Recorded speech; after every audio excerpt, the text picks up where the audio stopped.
nice hands. Hi.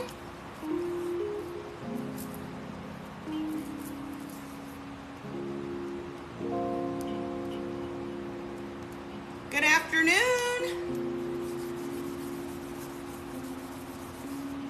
Good evening. I made it. Thanks. Now I'm not trusting my hands. I spilled some tea before I got on here. Good afternoon. Hi. I'm fantastic. How are you doing?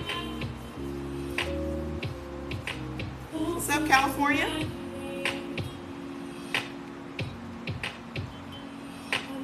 What's up? What's up? What's up?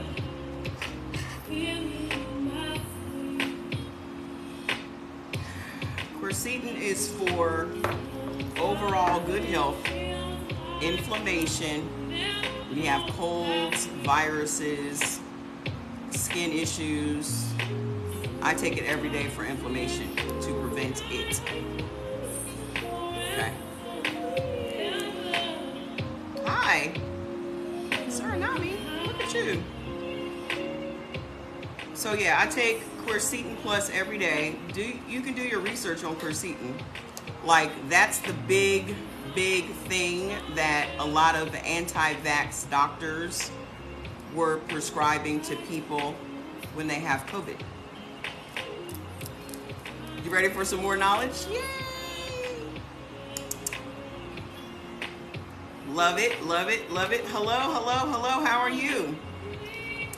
So yesterday, we were talking about, I haven't had a chance to upload the video. I got off here and started working on other stuff last night, but I will upload the whole video from yesterday. And what I did notice during the playback is all those times that you guys were, where it was freezing, it was also freezing on the replay. So there are some parts that it just blanked out. Like it skipped, I would be talking about this and it skipped to the next thing. So it's just like, oh well. So I don't know what's going on with TikTok. They may just be shutting down on us. We don't know. Oh, fantastic.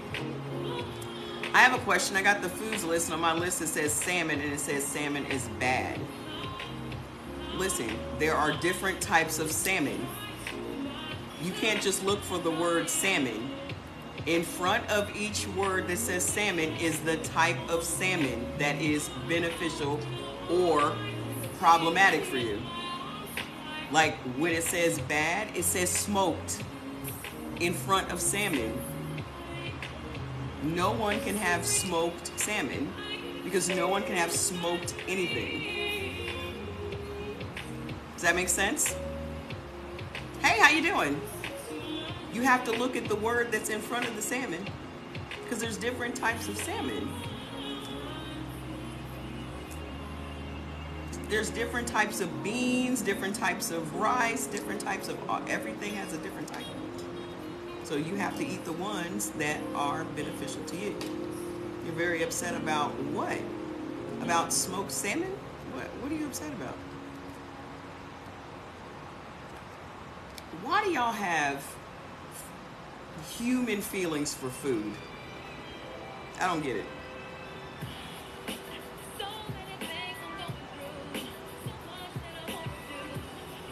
Steelhead is trout. So. Oh, you had 5 polyps removed and you eat very healthy? Healthy is subjective. What you may think is healthy to you may not be healthy to your body, obviously. Y'all don't get that yet, huh? Y'all just don't get it yet. Your definition of healthy may be the complete opposite of what your body's definition of healthy is. It's like you think plant-based is healthy, but you're blood type O. That's the complete opposite of what your body knows to be healthy. So, yeah, y'all got all these human feelings. I love such and such. I'm so in love with this. I'm like, it's weird.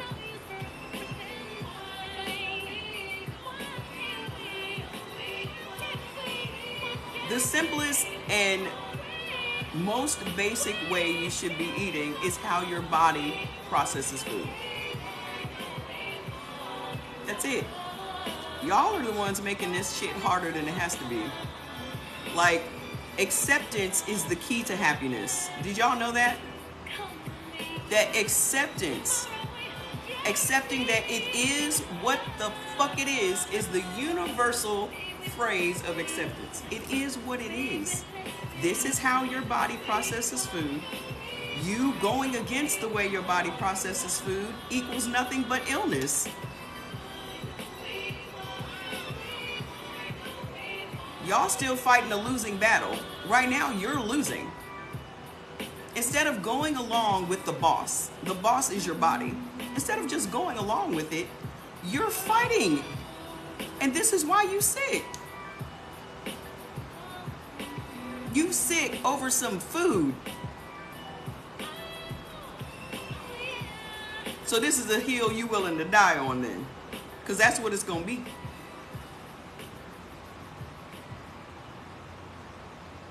This is a hill you willing to die. A piece of flesh or a vegetable is the hill you're willing to die on.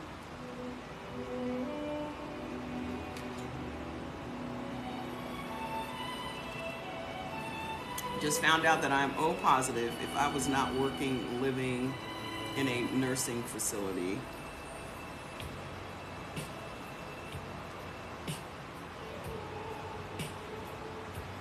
Learn about the lectin connection in your blood type. This is what we're talking about. That lectin connection shit is after Dr. D'Adamo. The originator is Dr. D'Adamo. Everything else is just a knockoff. Everything else is just a knockoff. Just like all these anti-inflammatory diets they're about to dump into the market. It's all a knockoff. Dr. D'Adamo's been talking about this for over 30 years. But, you know, y'all would rather have flashy marketing and agendas. Because that's what's going to happen. It's coming. Who was that sent me this thing? Let me show y'all some shit. Miss Thelma, I think it was, that sent me this the other day. Look at this. Childhood trauma, : Look, this is an ad on Facebook. What's my agenda? Making sure you understand how your body works, dummy. That's my agenda. Why you here? What's your agenda?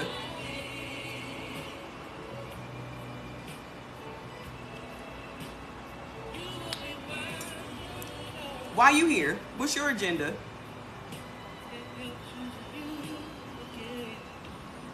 Don't come over here with no bullshit today. It's Tuesday. Thank you. This is reversible, look.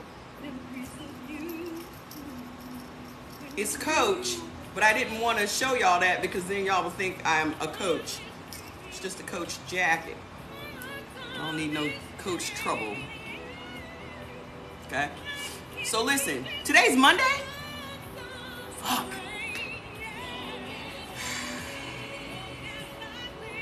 I told y'all, listen. When I tell y'all I do not follow time, I mean that shit. I never know what day it is because I do not subscribe to time. I divorced time in 2010. Divorced it. All morning I thought it was Tuesday. All morning I thought it was motherfucking Tuesday. Oh well, we get an extra day. Name calling is what you do.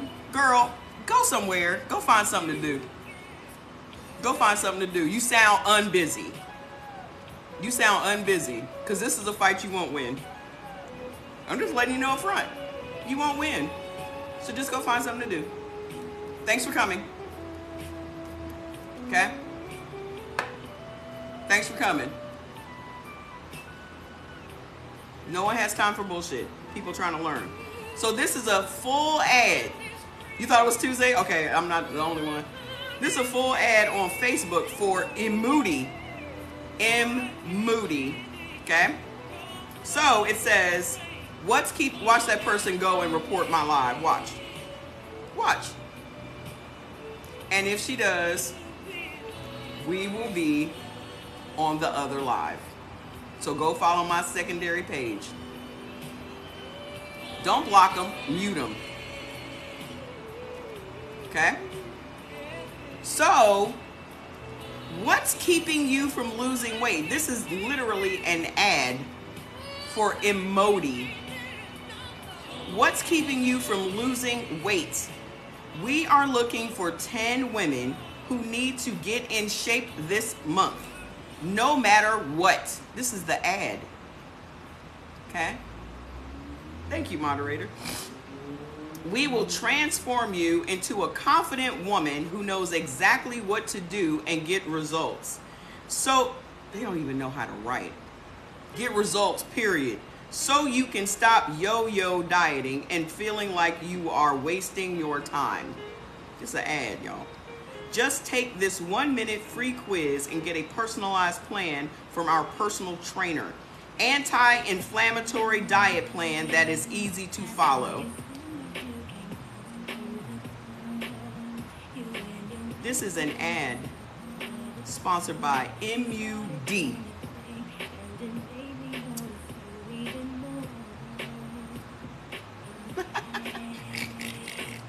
Y'all don't listen. I told y'all. All they're doing is trying to repackage Dr. D'Adamo's information into a diet plan. This is how everybody gets got. Every time they come out with a new diet, everyone jumps on the bandwagon, and then they sell you a bunch of processed food products and snacks. It's coming. You don't need no damn snacks.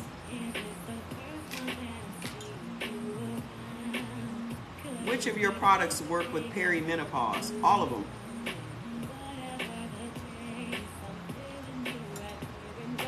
All of them. Just go by your blood type. Okay? You got your book and the blood test today. You're beyond excited. Fantastic. There's so many people on TikTok copying what you do, but you're one of a kind. Well, thank you. You can copy, but they don't know what I know. It's okay. I mean, it's easy to read out of a book. Okay? It's real easy to read out of a book. But do you understand what you're reading? Do you know how the body works? Do you know how it operates? That's like you asking your neighbor to fix your car and he's not a mechanic. He's gonna lift that hood up and he's gonna fuck something up. Okay? I need to lose 50 pounds and I'm an O. E for your blood type. I mean, that's the answer. If your objective is to just go on a diet, you can go on any diet and lose 50 pounds. Do y'all understand that? Any diet will help you to lose weight, because to lose weight you have to have calorie deficit. So all you gotta do is cut your calories and you'll lose weight. There's nothing magical about diets. You just have to cut calories. Eat less calories than you expend every day. And you will put your body in a calorie deficit and you will lose weight. Any old diet will work. What we're doing over here is trying to make sure you are eating how your body processes food, and it creates an environment of healing. So once and for all, you're eating to benefit your body, and it's also going to stabilize your weight. But y'all just be trying to go on diets and lose 50 pounds by summer. This ain't that. This ain't that. A guy on YouTube was arguing with me somewhat over chicken. I said, definitely not. He says, it is okay. Why does he care? And why are you arguing with people over your life choices? Don't be arguing with nobody over what you've decided to do. I'm not going to sit back and debate nobody over what I put in my mouth, because it's nobody else's business what I put in my mouth. Okay? His post was on blood types. This is why people are going to say I eat by my blood type, and nothing about them has changed because they're eating neutral foods. That's what's going to happen. Okay? Just do what I do. How is my iPad not charged?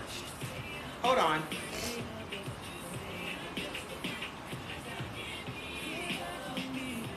Don't argue with nobody over your food. All I do is shake my head and go on about my business. People choose who they want to listen to. People choose who they are inspired by. People choose. So I don't feel the need to argue with nobody over nothing.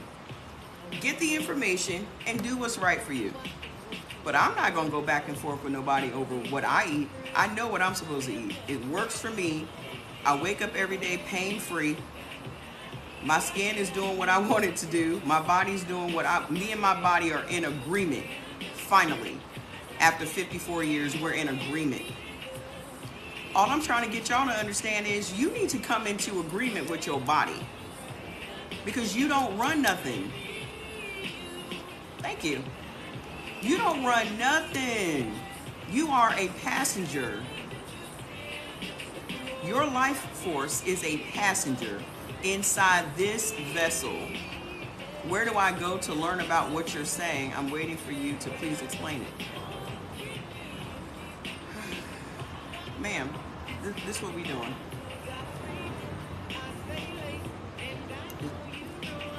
That's what we do. You can go and get if you're in such a hurry, you can go to my page, get the foods list for your blood type. It will tell you what foods benefit you and what foods are harming you, and you should cut out the neutral and cut out the harmful foods and just eat the beneficial foods and watch what happens. Boom. There you go. Okay? Then you can go over to Amazon and get the book, Eat Right for Your Type by Dr. Peter D'Adamo. Okay? Have you started your book yet? What you talking about? Writing a book? Anybody got time for that? I don't have time to be writing books. I've had that phase in my life. I'm building something bigger than a book. You'll see. So how many of you were here for yesterday's lesson on the 12 universal laws of success? Okay.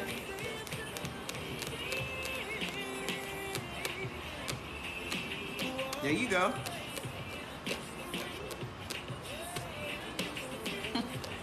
Sir, you got no more times to play with me. I'm not even going to address it, but I'm just telling you, you got no more times to play with me on this live, okay? And you know who you are. You know who I'm talking to. Okay. Your words was slapping people in the face. Listen, these two things combined can change your life. Just these two. If you are willing to change, you are never going to change if you don't see that anything's wrong. That's the first point. If you don't think anything is wrong, you're never going to change. Nothing about your life is going to change. That's just like you eating from the neutrals list and expecting results, like expecting change. It's like walking on the treadmill expecting to get up the street. You ain't going nowhere. Everything is going to still be the same. Okay? So just these two things alone. No, I'm not turning my camera around. It says the 12 universal laws of success. Take a screenshot. Everybody here can read backwards. These are not long words. Okay? These are not long words.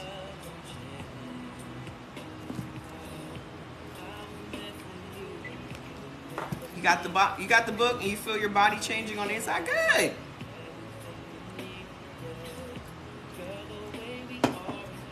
In order to be successful with this, you have to change your mind. If you don't change your mind about food, you are going to still be on a food roller coaster ride. Y'all have too many emotions when it comes to food. Just emotional, like want to cry over some food, like you in a serious relationship. Hi, like you're in a relationship, like that's your boyfriend, like that's your man. That's how y'all be feeling about this food. And I just be sitting here like, this shit is wild. Even when I wasn't eating for my blood type, I don't think I had any emotional feelings for food. It was just it just tasted good. I never loved food. I always had the mindset that food is just a necessity. And in a matter of fact, I actually hated eating food because it interrupted my grinding. I always felt like it was just such an interruption to what it is that I'm doing to stop and eat something. It pissed me off, actually. Okay? It's always going to be a necessity. Okay? But now when I look at it, I'm looking at it only as medicine. Because for 6.5 years, I was taking drugs from the doctor. Okay? I don't miss going out to dinner with no friends. COVID ended that for me. I have no problem not going out and sitting in a germ-filled restaurant. I don't care. I don't care about that. Okay? But I'm different. Okay? So I understand getting together with friends and all that kind of stuff, but why can't we change the paradigm? Why can't you go skating with your friends? Why can't you go to a basketball game with your friends? Why can't you go to an art gallery with your friends? Why can't you do something other than sitting around and eating and drinking with your friends? But that's something that we have made to be the culture, especially in the black community. We didn't have a bunch of money to be going out anywhere fancy, so we just made a bunch of food. That's what it was in our family. Every weekend we was at my aunt's house, which ended up being my house, where it was always a party over some damn fried chicken and some beer, and we was playing cards and all that shit, and we sit around. Come on, I'm not the only one. Every week, we knew where we were gonna end up at, Aunt Lynn's house. And it was always gonna be some damn fried chicken or some barbecue or something. Exactly. So why can't we, in order for us to survive the agenda, right? In order to survive the agenda, and the agenda is to get rid of us. That's the agenda. To stop our bloodlines, to get rid of us from the root. Okay? Thanks. To get rid of us from the root, we have to break these traditions. And as hurtful as that may seem, we have to break the traditions. The next generation is dependent on us. They already blame us for everything and blame the boomers for everything. These millennials and Gen X blame us for everything. So let's change it. A get-together is us going to the park and flying some damn frisbees. A get-together is going to the beach. You can pack a little basket with some vegetables and shit in it. We don't have to continue to do these things that we know make us sick. The generation before us, every last one of them had diabetes. Every last one of them. They either had diabetes, arthritis, high blood pressure. Every last one of the elders is sick. And we are on the same path. And we have put our children on the same path. Why is it so funny to watch some fat little kid eating a bunch of grown people food? Why is that funny? It disgusts me, but everybody seems to love watching little kids eat a bunch of fried chicken and shit when they're less than a year old. Look at him. Look at him eating that drumstick. Look at him, he tearing it up. Why is that so funny?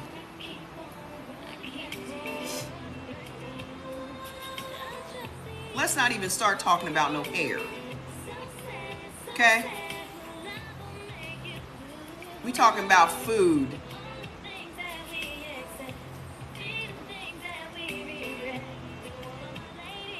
It's funny when little kids cuss, and it's funny when little kids eat food that we don't even eat. And then I saw this series on TikTok with this lady teaching her kids how to cook. And it's like 4 or 5 kids, like 4 kids, they got their little cutting boards and all that shit. And they're eating big food. I saw another black woman feeding her kid some big grown people food. Like grown man food, like you would cook for your man. And this kid had to be like 3, 4, 5 years old. And I'm like, where are we going with this? Like, what are we doing?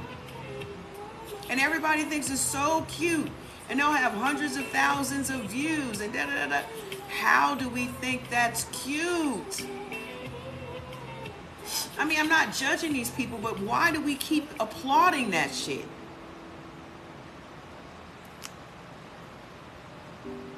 I don't get it. I don't have no thoughts on black seed oil. Okay? Why do we think that's cute? Why do we applaud it? Why do we keep that shit going? In order for us to break these traditions and these norms, we are going to have to do it. It is a setup. I don't get it. I mean, in the Hispanic community, when I was selling coffee, 5-year-olds drink coffee. I ain't just talking about black people. I mean, because 50% of the Hispanic community is diabetic. But when I was selling coffee, y'all, kids were 5 years old drinking coffee. And they say they drink multiple cups of coffee a day. And I'm like, ooh, oh, it's our culture. What? Now, I don't want to say no stereotypes, but is that why you're so short? Because coffee does stunt growth.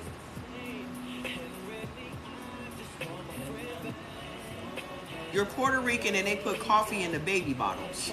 For what purpose? Black people, we weren't able to have no coffee. Our parents weren't letting us drink no coffee. They treated coffee like it was just alcohol. No, can't have it till you're 18. Okay?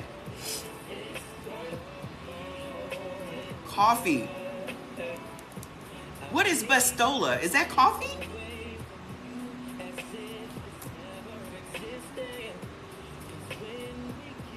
But don't they hype the kid up? I thought you'd be trying to put your kid to sleep. Your parents never let you drink coffee. You're still short. So is it just y'all community? Listen, different parts of the country people are short. Because when I first moved back to DC, it was like none of the guys are over 5'8".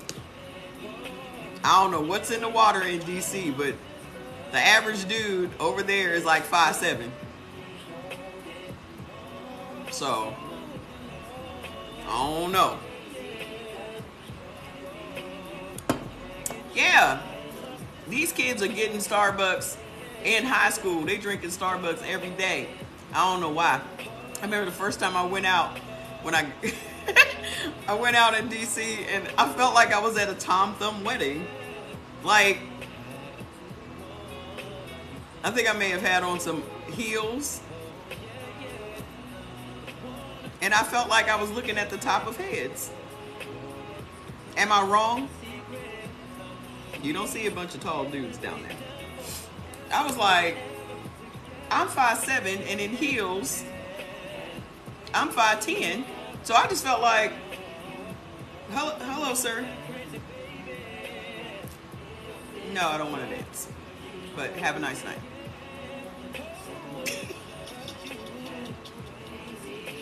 You 5'6", you too tall. You too tall for DC. You're too tall for DC, honey. No, sir. Good night. Good night.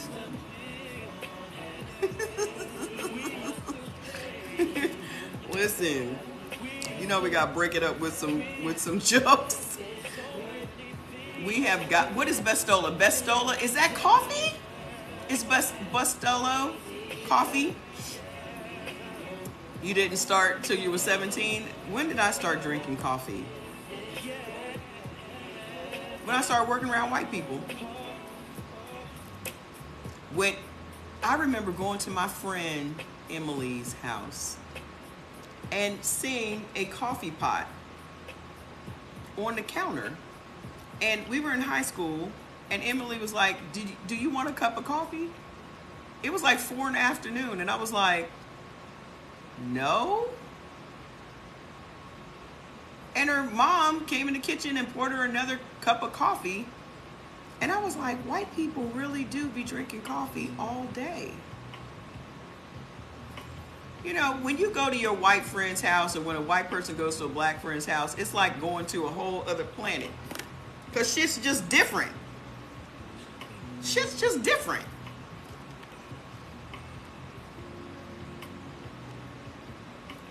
I was like, white people really do be drinking coffee all day. I thought that shit was just on TV. Yeah, Snacks. You could go to Emily's house, or what was the other girl's house? Janine. And you could just get snacks. In our house, you had to ask for everything. Mom, can we have some such and such? Go ahead. Over there, you want some snacks? And they were just pulling out snacks and shit. This shit's different. Or even saying yeah to their mom. Their mom would call them, yeah? Did she say yeah? You get a slap, you say yeah in our house. Yes, ma'am?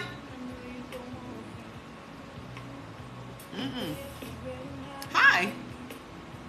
Yeah? My grandmother or my mother would be like, yeah?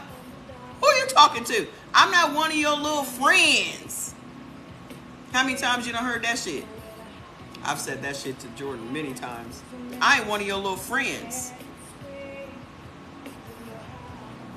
Yes, ma'am? It's like going to a whole other planet, dude.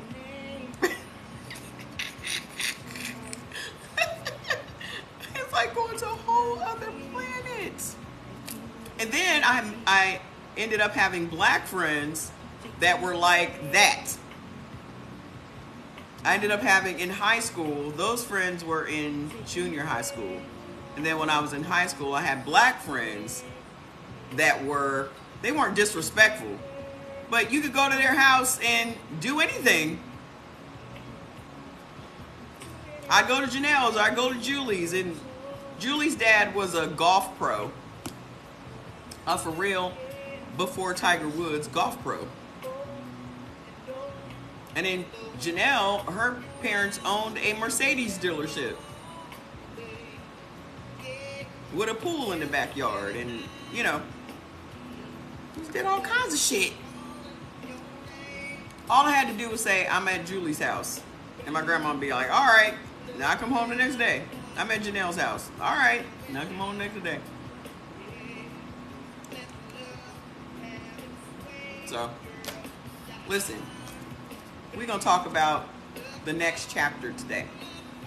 Yesterday, we went over the first law, which is the law of thoughts. Okay? Too much freedom and not enough. Yep.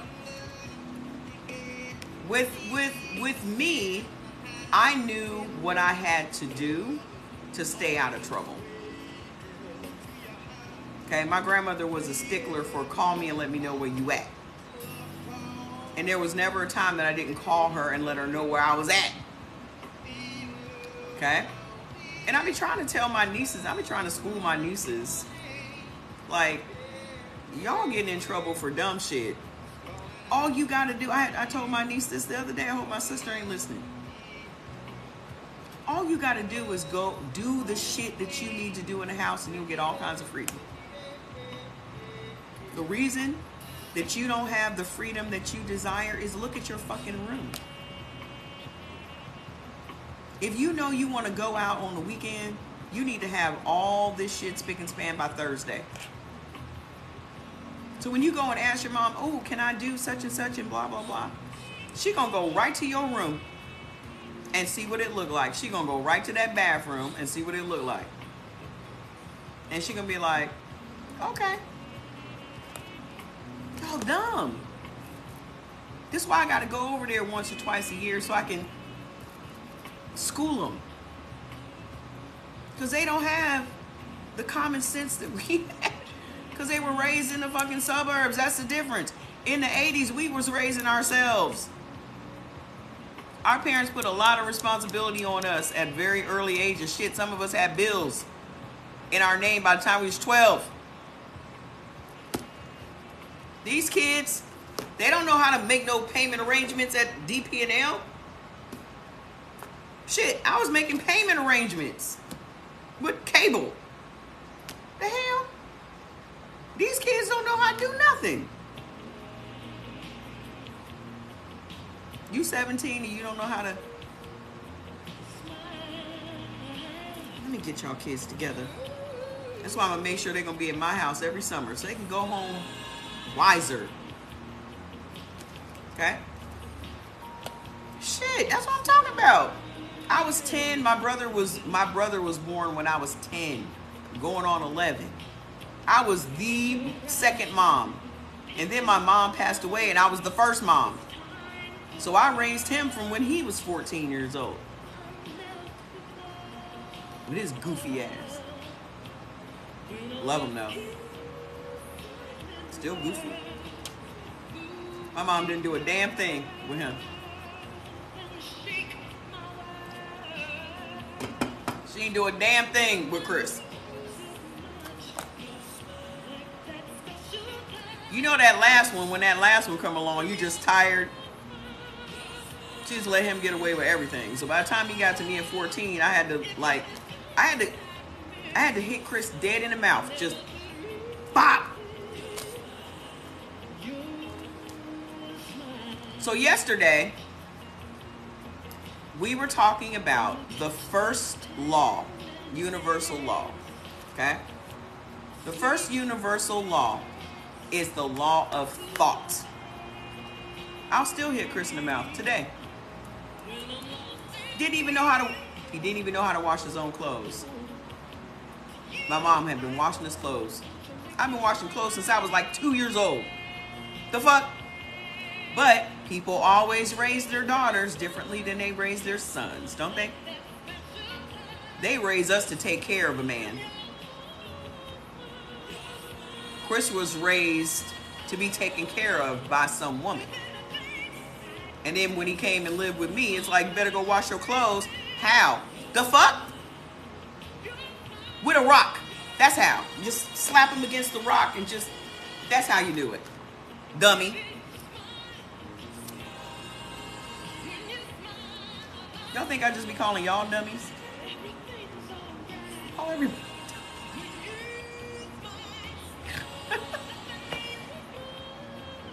There's a whole washer and dryer downstairs. Exactly. We raise our daughters and love our sons. Shit.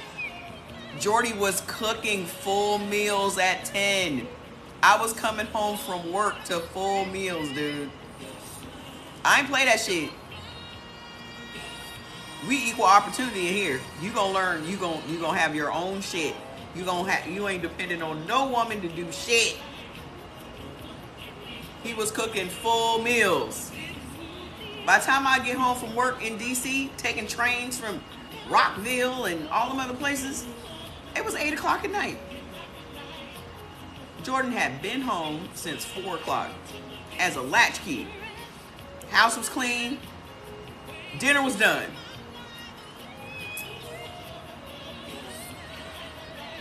Yeah, you're gonna learn today. Now, shit, you wanna eat?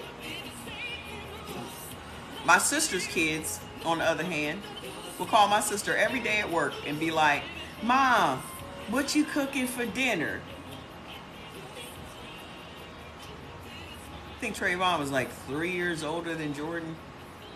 By the time he left to go to college, all he could cook was ramen noodles and Kool-Aid. You ain't done a damn thing with this kid.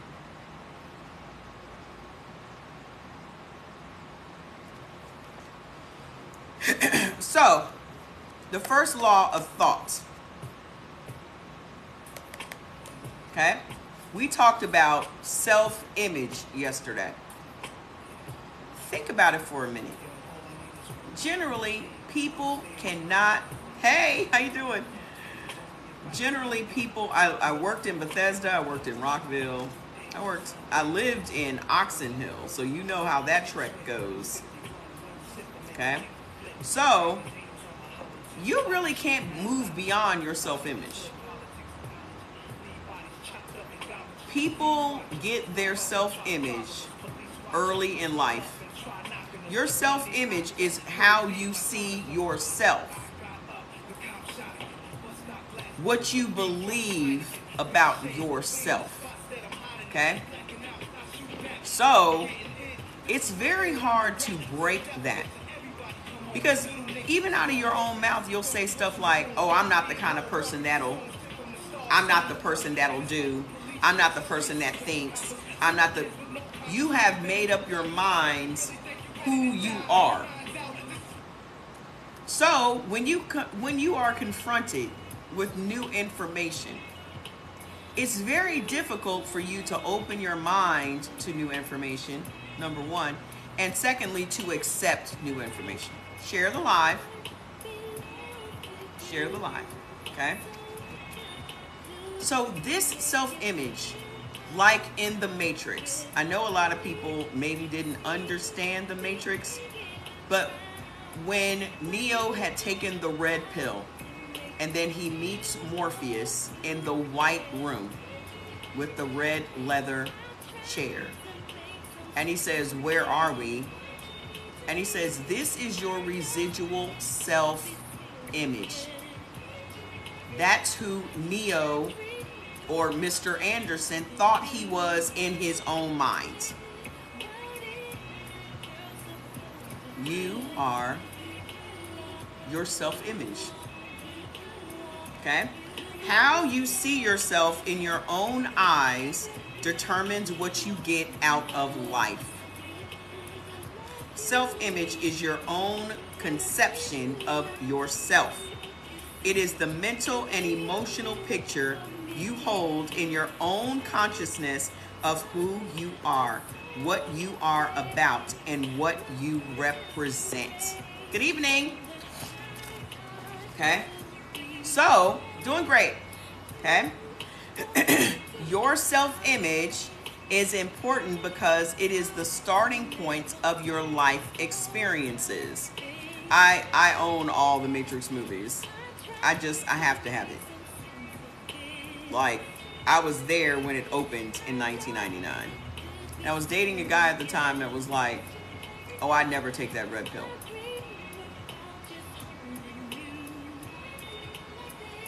What? He was like, no, just give me the blue pill. I'm cool. I was into that.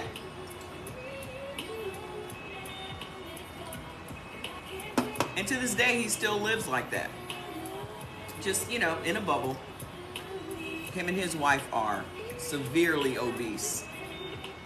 So, just You wasn't like that when you was with me. But just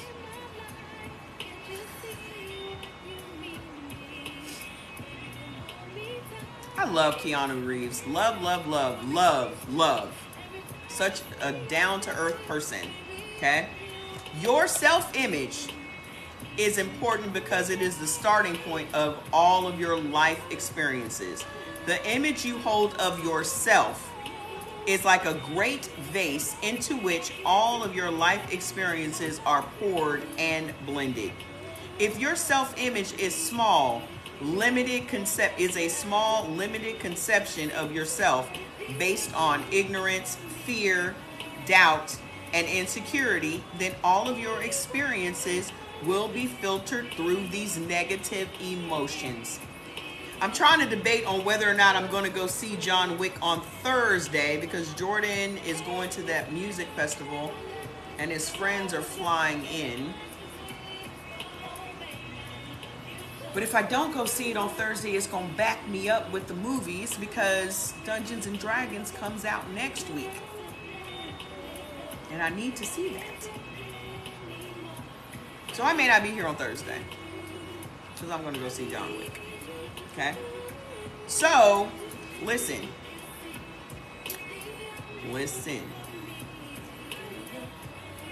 If your self-image is based on very limited experiences, no traveling, no food, no great adventures in your life, then everything that you experience is going to be filtered through your very limited self-image.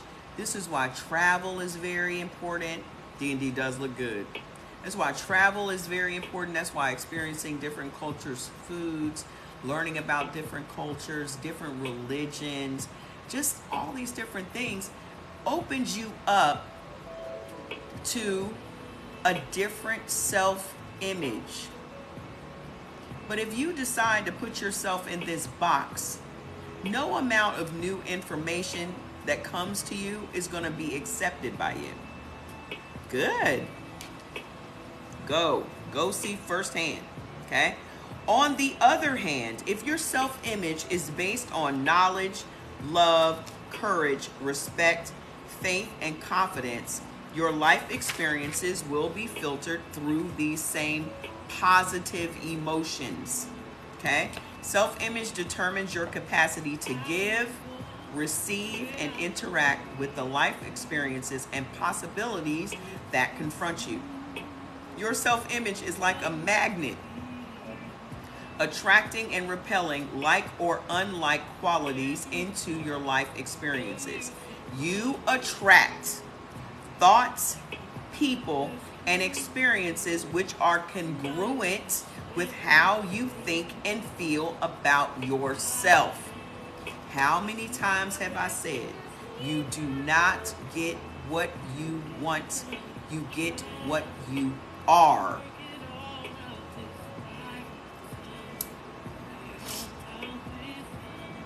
You get what you are. So whatever, and I've used these examples many times if you're paying attention.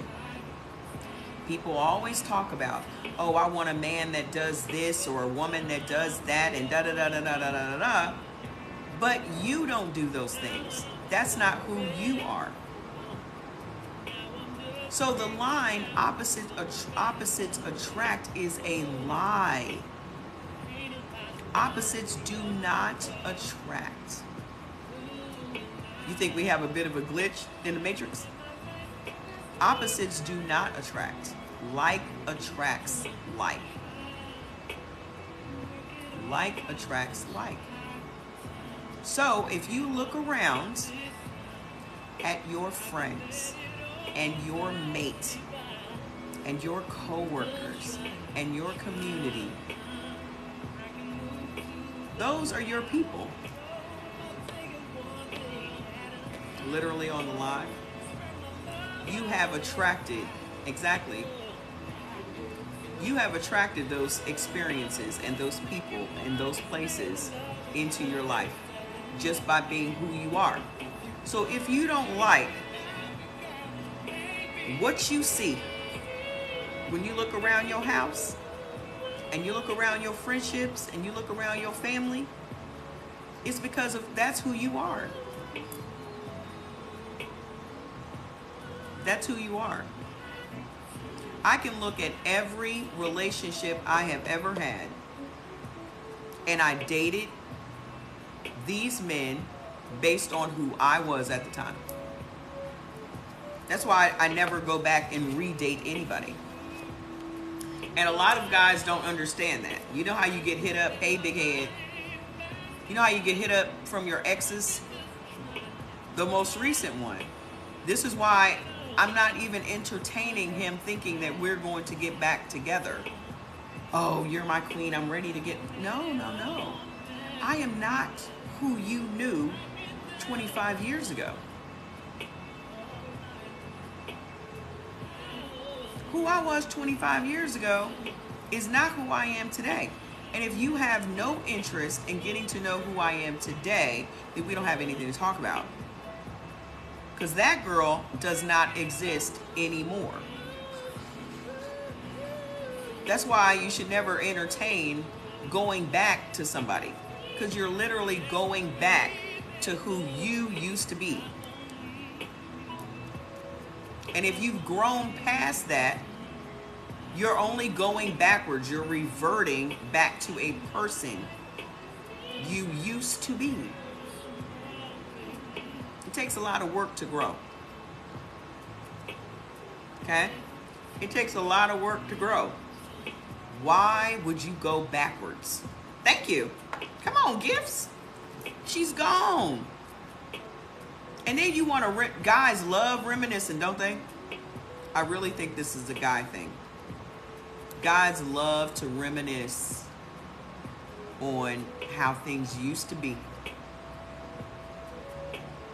Every guy I've ever known always talks about the past.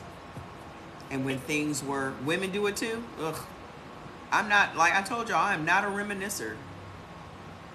Oh, you're right. You're right. Because I do have friends that love to sit around and reminisce about... I don't know if they're glory days. I never viewed any of that shit as glory days. When I was drinking and driving drunk and all these things that, you know, people laugh about. Don't worry about it. Okay? Listen. I never was that person. I don't want to be that person. I don't think it's funny to reminisce about the time I crashed a car because I was drunk.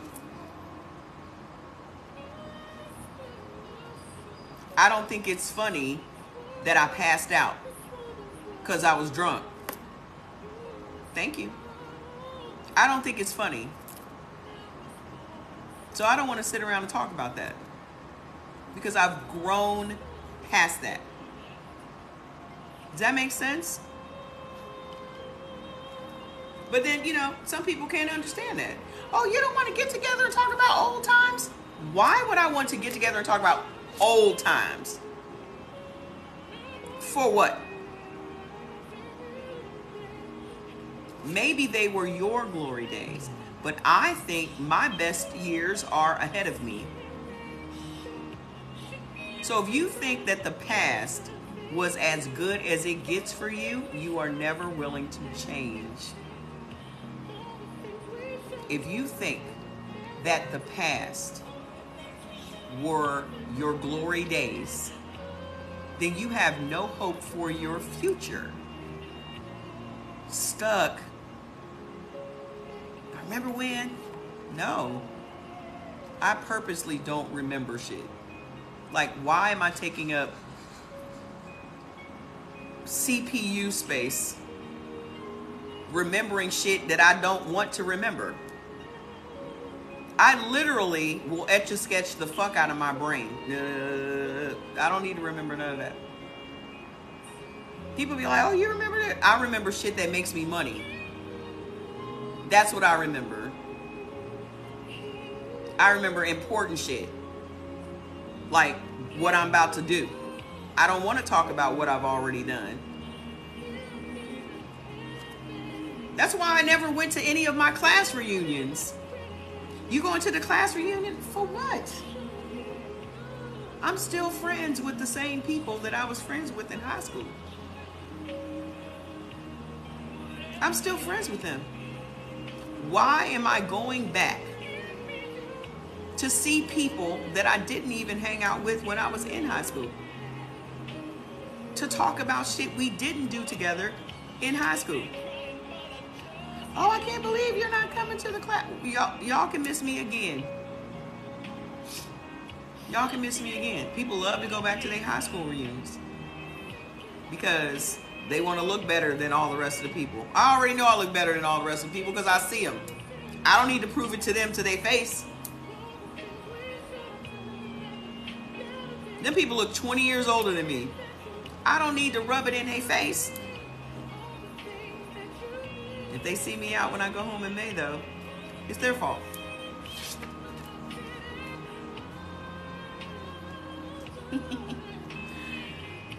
So listen, you attract thoughts, people, and experiences which are congruent with how you think and feel about yourself. They gonna see me somewhere and they gonna point. That's and I'm gonna do the Patrick wave.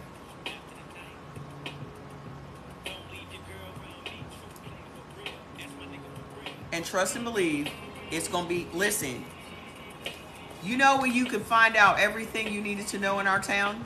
Kroger after church on Sunday. This is why I never went to the grocery store. Because that's where you're gonna run into everybody and y'all stand in the aisles and talk about, well, yeah, girl, did you hear such and blah, blah, blah, and so and boop, boop, boop, and whoopity woo. And my best friend at the time was a stop and chatter. You know what that means? You stop and chat with everybody. I don't stop and chat. Hey, girl, hey, and I keep walking. I was the same way in high school. If you saw me at the mall on Saturday, and we don't talk in the hallways at school, don't say shit to me at the mall. Don't do it. Oh, hey, no.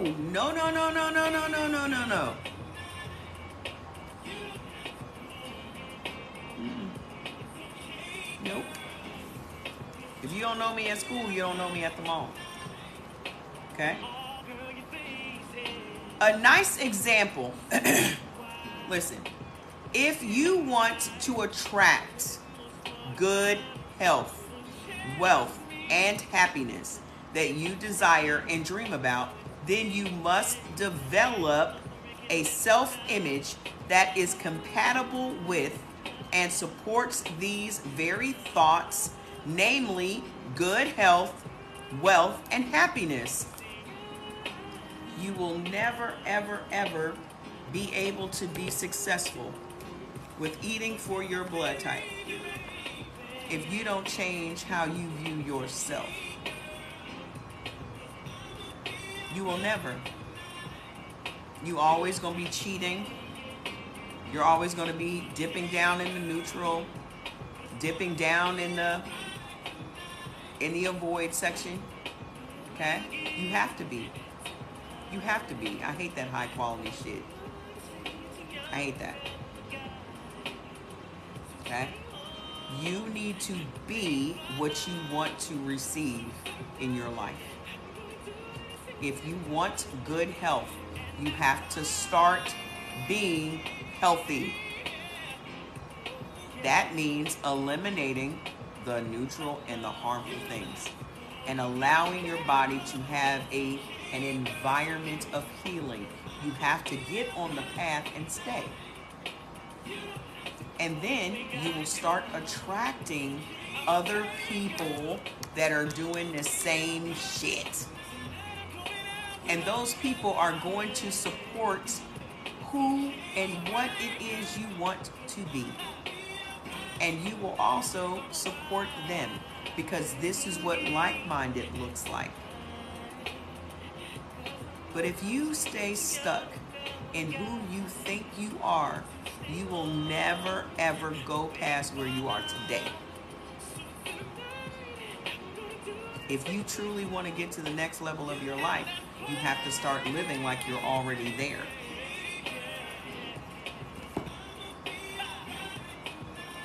You have to start living and acting, behaving like you're already on the next level. Okay?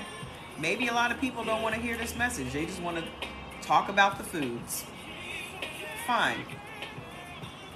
And those people that don't learn these principles, they're not going to be successful with this. They can just go buy that list and try it.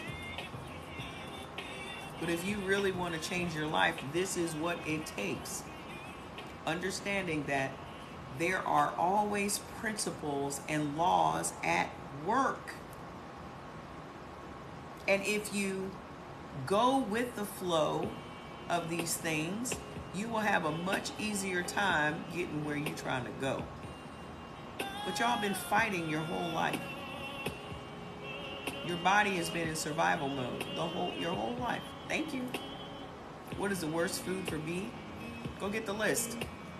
Go get the list. Let him go get the list like y'all had to go get the list. So, let's talk about the next law. Okay? And it talks about you. I suggest everyone get this book because it breaks it down. It talks about your environment. It talks about your associations.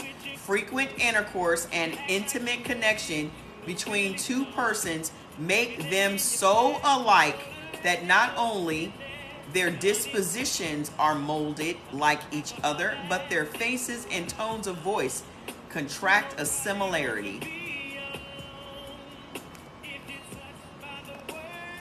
You think that you don't have soul ties with these people? First time, go click the link on my page and then click your blood type and then download it. Okay? Association brings assimilation. John Lavater, a noted Swiss theologian, beautifully captured this thought, saying, frequent intercourse and intimate connection between two persons make them so alike that not only their dispositions are molded like each other, but their faces and tones of voice contract a similarity. You should primarily associate only with those persons who possess the traits and characteristics that complement the positive aspects of your self-image. Such positive associations will greatly enhance your own development and help confirm and establish the vision, emotions, and feelings you have about yourself. Hi. Okay? So, the next law is the law of change. The law of change. Okay? Herbert Harris, yes. Okay? The second universal law of success is the universal law of change. And be not conformed to this world, but be transformed by the renewing of your mind. Romans 12:2. The renewing of your mind. This is a different book, but it ties into blood type eating. These are the universal laws of success. Can't be successful if you don't renew your minds. Come on, Bible thumpers, where y'all at? Be ye not conformed to this world, but be ye transformed by the renewing of your minds.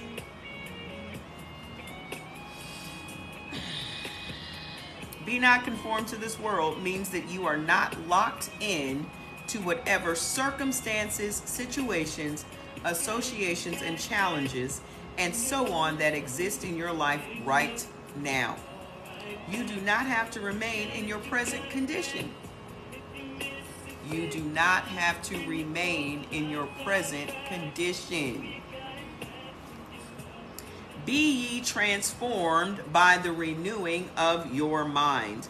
Means that you can be changed or transformed from your present condition by putting in a new thought, a new state of consciousness into your mind. In other words, you can change your life from whatever it is right now, this world, to anything you want it to be by changing your thinking, your frame of reference about yourself. This is why I said y'all are going to have to change how you think about food.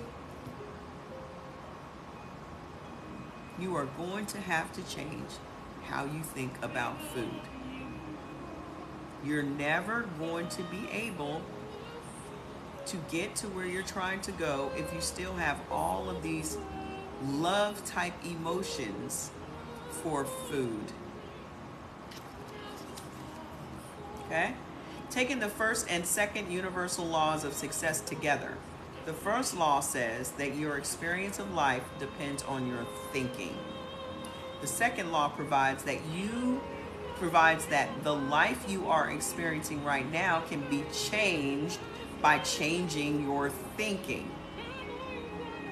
Some people seem to be successful in whatever they do. It doesn't seem to matter which political party is in charge or how the economy as a whole is doing, because they keep their thinking centered on the positive aspects of the results they wish to accomplish. They get just those results no matter what. Jordan and I were just talking about that last night. We don't care about what is going on in the world because we have no control over it. All these people are in cahoots together. All of these countries are making these little deals behind our backs, coming up with these wars behind our backs so that all of them can get rich, and we just stay emotional and eating a bunch of foods that make us sick, and then they put us on a bunch of drugs. TikTok is threatened by the system. The system is threatened by TikTok. Okay? These people, they've already decided who's going to win elections and all that other shit. So I'm not getting my blood pressure up over this shit no more. I'm not doing it. Because no matter what, I don't depend on the government for nothing. Okay? I don't depend on nothing but me and God. So I'm not getting myself wrapped up in this shit no more. Because it's just going to create a bunch of stress that we're always going to walk around with, and a bunch of trauma that we're all going to walk around with, and that leads to disease. I'm done. I cannot change it. Okay? So, you have to focus on just your success. Taking care of you and your family. That is it. The universal law of change has three fundamental aspects: faith, choice, and desire. The first aspect of the universal law of change is faith. You lost 7 pounds? Fantastic. Faith. Faith. Faith. Faith. I've never seen so many religious people that have no faith. I've never seen it. No, Alicia Keys. No. Go ahead and be upset about it. What's your problem with Alicia Keys? I don't have no problem with Alicia Keys. I just don't play Alicia Keys. I don't know her. I don't like her music. It's my choice. Okay?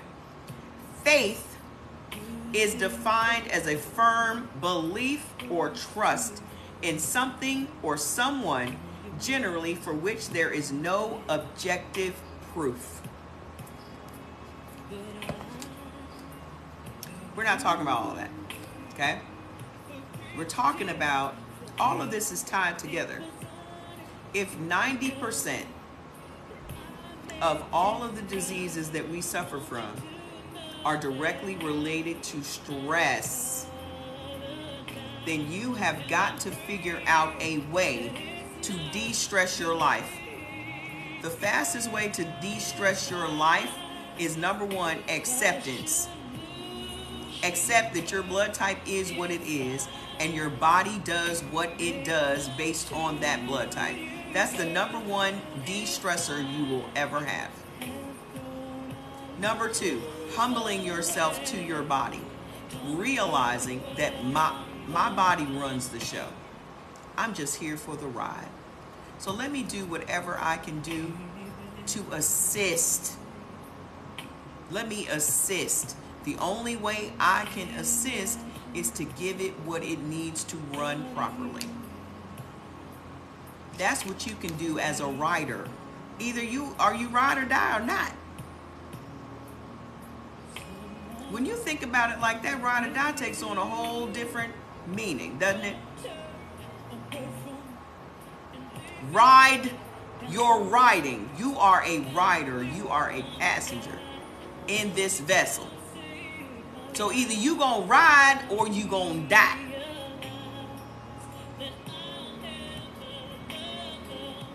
Then I love you if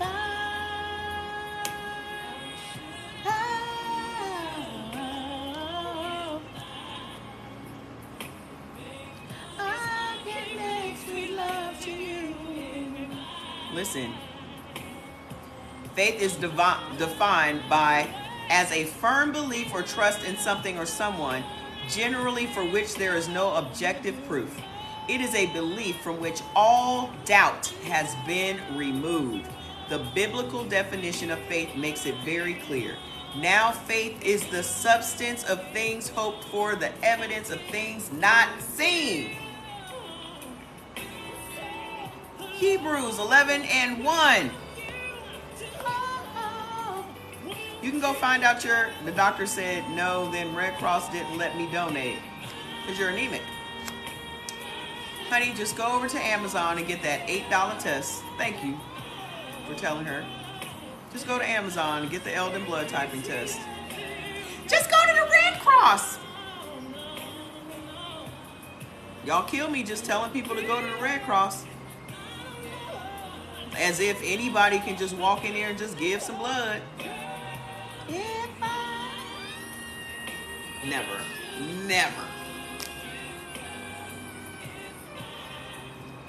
I thought the Lord ordained the gospel bird. Okay. In order to bring about change in your life, you must have faith that such change is possible. No matter how negative your situation, how absolutely overwhelming it may appear to be, if you have faith that things will get better, that there is something better for you in this life, then you have taken the first step towards finding it. If you have doubts that your life can change for the better, then you're right. It can't. You must know. I say it all the time. You must know in your knower. You must know, believe, and have total faith that you are the creation of the Godhead, God consciousness, endowed with certain inalienable rights to be healthy, happy, and totally fulfilled. How can y'all doubt this? You know what brings about a lot of doubt? Time.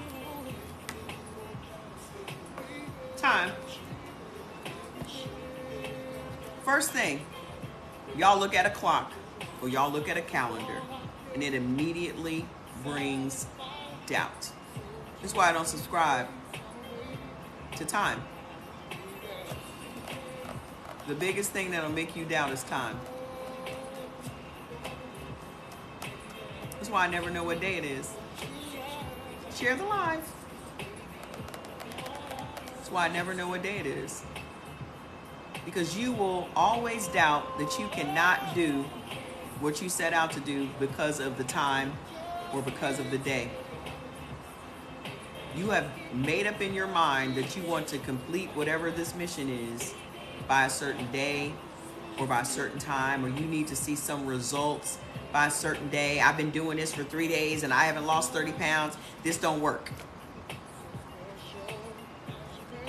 That's how most people give up on their dreams, because of time. A man-made thing. A man-made thing makes y'all give up on y'all dreams and your goals every day.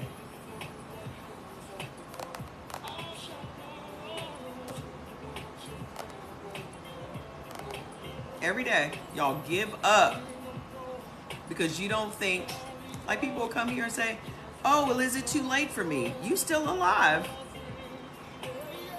If it was too late for you, you wouldn't even be here. If it was too late for you, you wouldn't be here, hearing the word, hearing the message.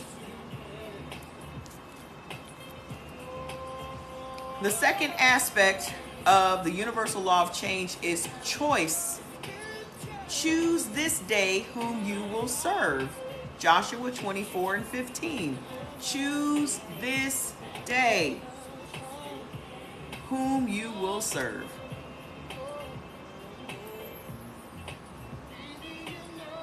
Hi. Choose this day whom you will serve. Every opportunity, every challenge that we experience confronts us with a choice. Hi. We choose either a positive approach, flowers, or a negative approach, weeds. Even if we make no affirmative choice at all, an approach is selected by the world mind, which in this cycle is generally negative. Your inaction is a choice. Your inaction is a choice.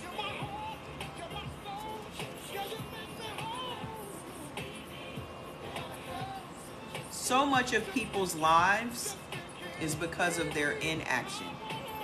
You just got what you got because you did not ever make a choice. Hey, how you doing? You never made a choice. So you just got what you got. Your life is what it is because of your lack of choice, because of your lack of action.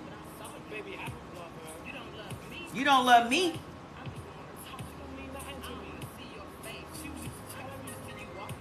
I just want to see you walking through that door.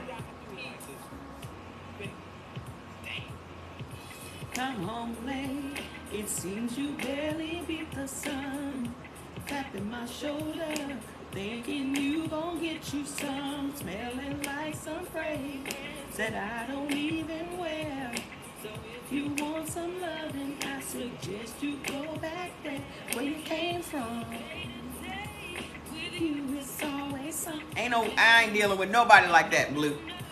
Listen. In order for you to change your life for the better, you must affirmatively identify and specifically define what a better life means to you. Not to the world. You must define what a better life looks like. You can't just say, I want a better life. Again, that's one of those words that is subjective. Better means something different for every person that says it. What does better mean to you? You have to define it. Okay? Here's the thing. Imagine going to a restaurant and you're letting the waiter decide what you're going to eat for dinner today.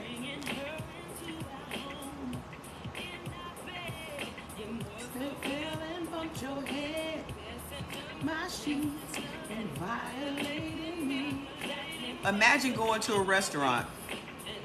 They give you the menu. You look over it. And you give it back to the waiter and say, bring me whatever you want me to have. Would you do that? turn. Would you do that and then pay the bill? Thank you. Let me explain. Baby, it wasn't. Listen, you'd be surprised what better is for some of us.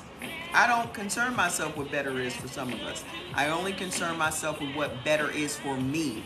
That's y'all's problem. Y'all are so busy worrying about what better means to somebody else, and you can't even define what it means for you. Because y'all busy minding somebody else's business. Why are you concerned about what somebody else is doing?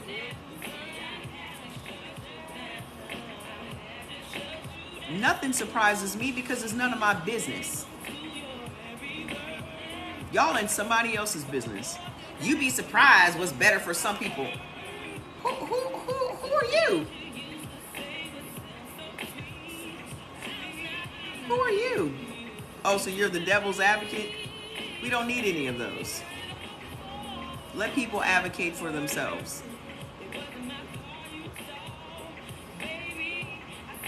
How about that?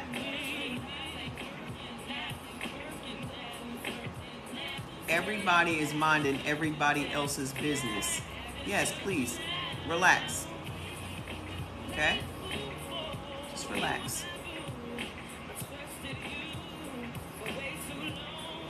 The reason you don't have better is because you haven't defined what better means to you. Not the next person. I know, y'all be doing too much. Just relax. You have to define what better means. What is better health? What is better wealth? What is better happiness? If you can't define that, you are literally asking, the universe is a waiter. Think about it like this. This is how I used to break this down on Instagram, right? The universe is a waiter. Asking you, what do you want? And you don't say nothing. So the life you have right now is because you ain't asked for shit. You just got whatever the waiter brought back from the kitchen.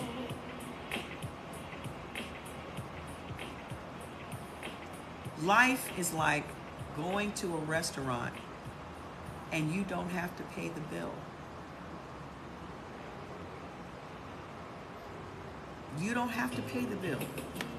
You can have anything on this menu that you want. Don't worry about what it costs. Worry about what you're getting. Most people don't do shit because of what it costs. They're so focused on what it costs, not what they are gaining.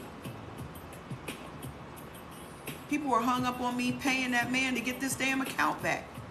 I don't care about that money. I'll make that money back. I wanted this account. I'd worked too hard for this. So I am choosing to give him what he wants in this situation so I can get what I want in this situation. Even exchange ain't no robbery. The only thing I was stressed about was not getting it back. But I never gave up, or I would have stopped trying to get it. So you have to have that level of faith. This is why I don't understand religion. Because it teaches limitations when there are none. Out of one side of your mouth you say, I can do all things through my Lord and Savior Jesus Christ, but then you don't ask for anything. You have so little because you don't ask for anything. You just wait for something to be the scraps from the kitchen. Why are you not asking? If you can do all things through your Lord and Christ, if your Lord and Savior Jesus Christ, why are you not asking for things? Because Jesus knows what you want. He doesn't. The universe does not know what you want. The waiter does not know what you want. So he's standing there with his little notepad like, Do you want steak? I don't know. Do you want fish? I don't know.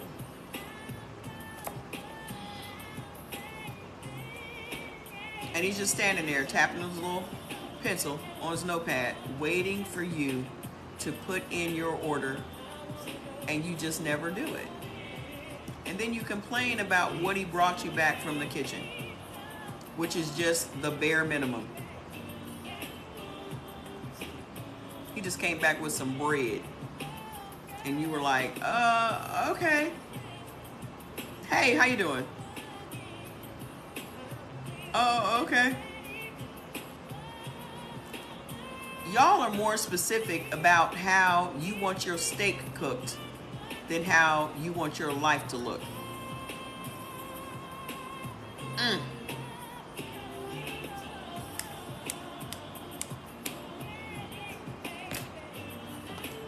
Y'all are more specific about how you want your steak cooked than how you want your life to look.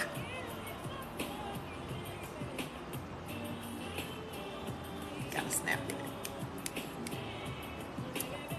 How is it that you can be so specific about, oh, I want it to be medium rare and I want it to be with just a little kosher salt? Why can't you be that specific about what you want your life to be? Why can't you? Because you're scared. And faith and fear cannot reside in the same place. You scared to ask for what you want because you're so afraid you're not going to get it. So you don't ask for anything.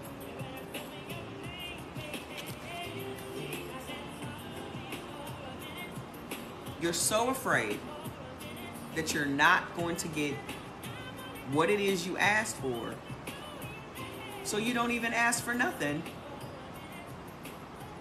And you know why you think you're not going to get what you asked for? You know why you think you're not going to get it? Time.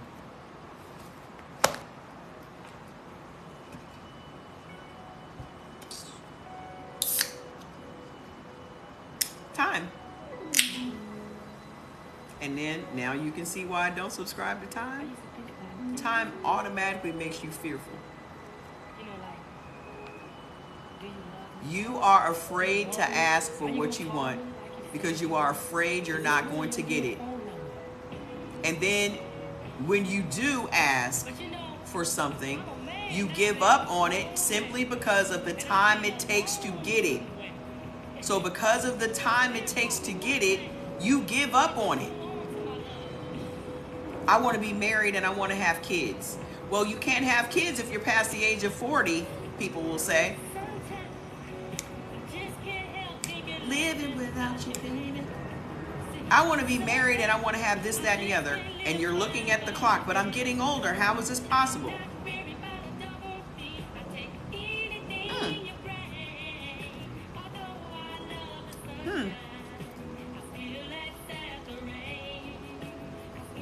But y'all believe in the Bible.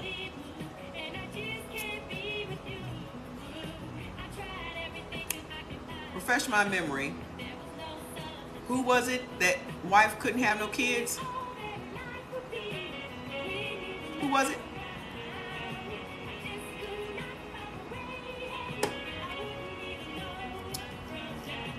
Who was it?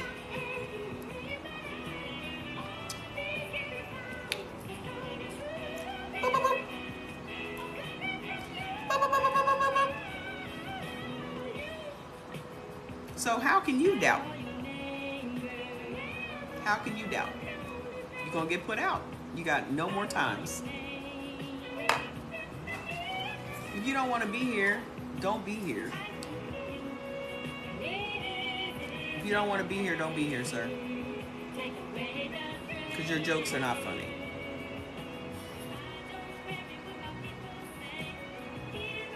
Y'all gonna get put out today. So, in order for you to change your life for the better, you must affirmatively identify and specifically define what a better life means to you.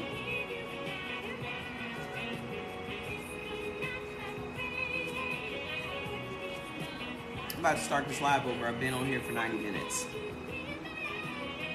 Okay? Time doesn't exist. There is no such thing as time. There is no such thing as time. Okay? Then you must choose to pursue this better life you have defined for yourself and make the changes in your thinking and acting that will bring it about. Most people will say, I want this life. They'll make these vision boards and this, that, and the other, and then they go right back to the same old job, go right back to the same old friends, go right back to the same old routine, and don't do anything to work their way towards what they say they want their life to be. Faith without works is dead. How do you expect to get better health? Through prayer? You think you can just pray yourself healthy? Or are you going to have to eat the right foods to bring about better health? Are you going to have to make better food choices in order to bring about change? You can't just say, I want better health, and you're not doing anything to pursue better health. And then giving up because your tongue wants to taste such and such. The minute you go against what you say you want is the minute you cancel that assignment. You have canceled that waiter. You have told that waiter specifically what you want. He is on his way back to the kitchen right now to put in your order with the universe. And then while he is gone, you have changed your minds. You've ordered a steak and now you want chicken. The steak is almost done. The steak is almost on its way to the table. And before that, you doubt that the steak is coming. You doubt that the steak is going to taste the way you told him you wanted it to taste. You doubt that it's going to be everything that you dreamed of. So I'm just going to have the chicken. It's hard to mess chicken up. Now you have canceled what you asked for. That's doubt. Every time you allow doubt to creep in because of time, or because of your friends, or because of your family and your associations, you've canceled it. Because you're still hanging around the same people.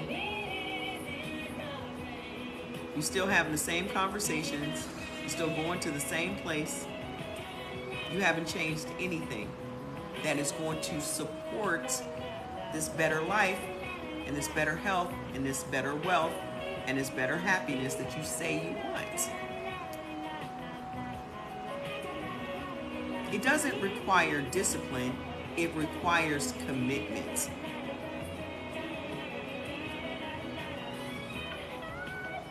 It just requires commitment. There's no greater commitment you can make than a commitment you make to yourself. Y'all value commitment to other people more than you value commitment to yourself, because you always put yourself on the back burner. Some of these waiters are dizzy because, exactly, the universe has no idea what you want, because you don't stay on no path 5 minutes. You start down this path. Whatever direction you want to go, the universe is willing to support you. You know how people will say God willing? God is always willing. Always. Hey, how you doing? God is always willing. It's you that stops it. You're the person standing in the way of what you say you want. The universe and God is always willing to give you exactly what you ask for. But you are the person holding this shit up.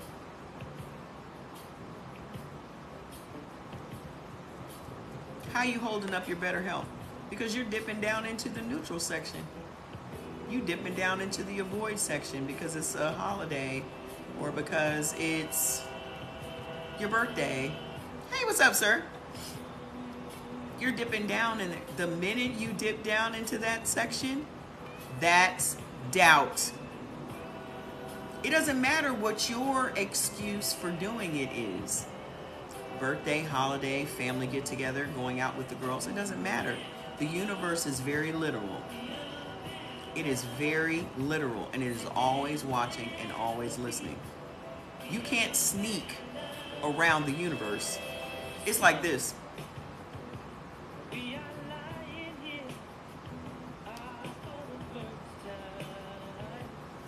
You may be able to fool your friends and your family, but you will never, ever, ever fool the universe.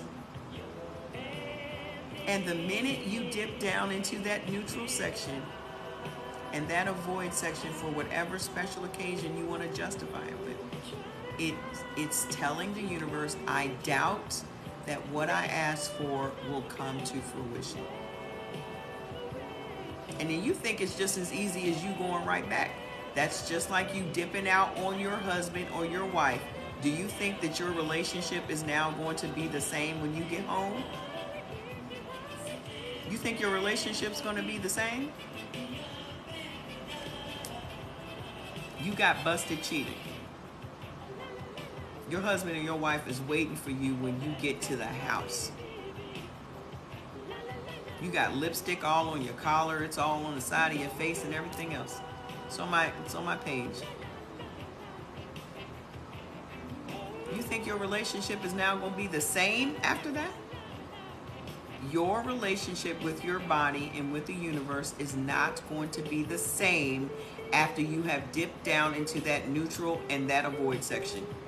You have broken that trust and you have canceled that assignment.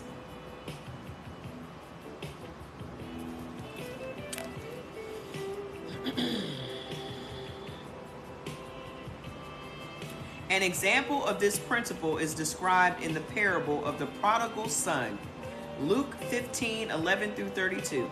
To loosely summarize the parable, the youngest son of a rich man asked his father for his piece of the rock. His father gave him his share, and the young man went out into the world and partied his fortune away. Once he was broke, times got very tough, and he suffered and hungered. In final desperation, he finally got a job feeding someone else's pigs.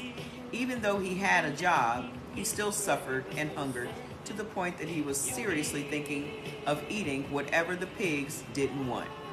He had hit rock bottom with no plan to escape, and no one would bail him out or help him. But then in verse 17 it states, when he came to himself, he said, how many of my father's hired servants have bread enough and to spare, and I perish with hunger? The prodigal son renewed his mind, thought a new thought about himself. This, though he was in the pig pen of life, suffering and hungry, he was still the son of a rich father. Then he made his choice. He chose to serve his father, positive, rather than serve the owner of the pig pen, negative. Verse 18 states, I will arise and go to my father and beg for a job doing anything. He then took action, pursuing his choice. Verse 20, and he arose and came to his father. He begged for a job, but his father wouldn't hear it. His father treated the prodigal son as whom he really was, a long-lost son of a powerful father, not a servant. Because the prodigal son had chosen to return home and serve his father joyfully received him. His son, who was dead, is now alive again. Had the prodigal son made another choice, he would have gotten a different result. Okay? The third aspect of the universal law of change is desire. I told y'all only two things will motivate you to change. That is pain. I'm reading the 12 universal laws of success. Only two things will motivate you to change. That is pain and desire. Bless you. The key ingredient for change is desire. Burning desire. How many of you guys follow Napoleon Hill? How many of you have ever read Think and Grow Rich?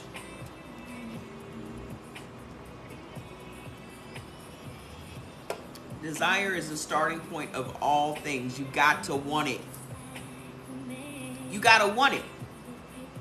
And if we're looking at this like money, the reason a lot of people don't have money is because they don't want it.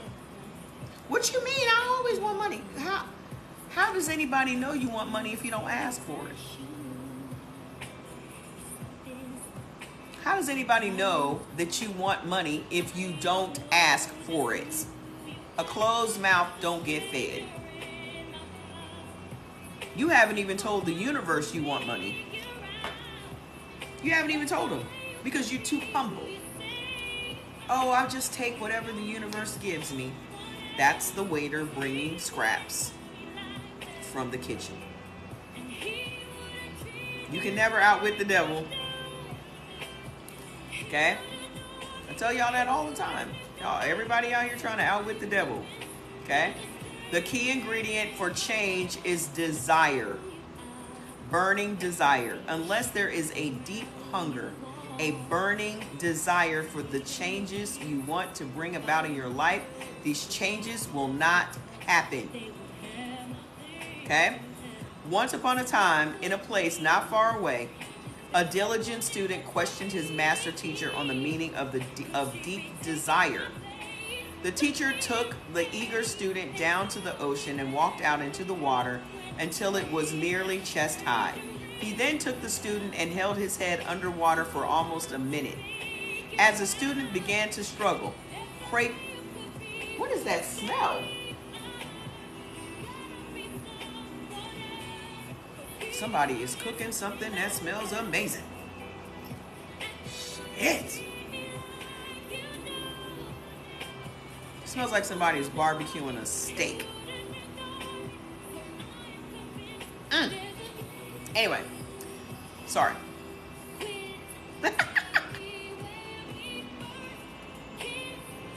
Where is it coming from?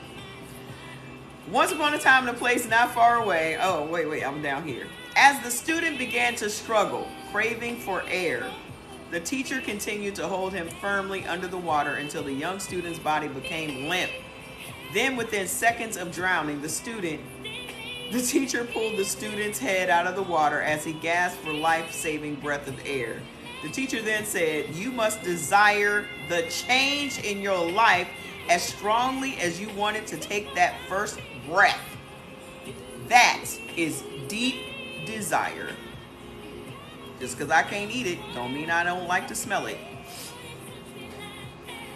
Just because I can't eat it don't mean I don't like to smell it. When Jordy cook a steak in here, I'd be like, that's as far as I take it. I can have an appreciation, but I'm not going to eat it. Okay? You must desire change in your life as strongly as you wanted to take that first breath. That's how you have to want to change. That's how much I wanted to wake up every day not in pain. I desired to be pain-free. So I did whatever I needed to do to be pain-free. That is removing all the foods that were causing me to have pain. I don't give a shit how good it tastes. I don't care how much I enjoyed it when I was chewing it, I did not give a fuck. My desire to be pain-free outweighed everything else.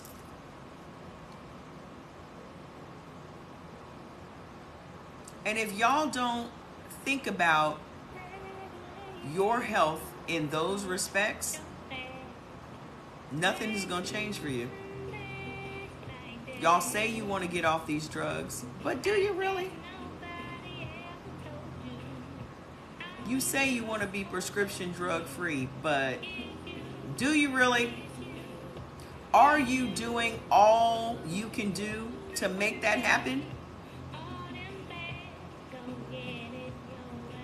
No, probably not. Probably not. So all of this is up to you. If your life is not the way you want it to be, then know that you can do better. Choose a positive, empowering approach to doing better. Desire this change in your life so badly that nothing and no one could stop you from achieving it. And it will happen. You will have the better life you are seeking. Fuck your friends, your family, fuck all your associations. Fuck who you used to be in the past. You have got to renew your minds. Because you can have a better life once you define what better is to you. Y'all need to take out a piece of paper tonight and write down what a better life looks like to you.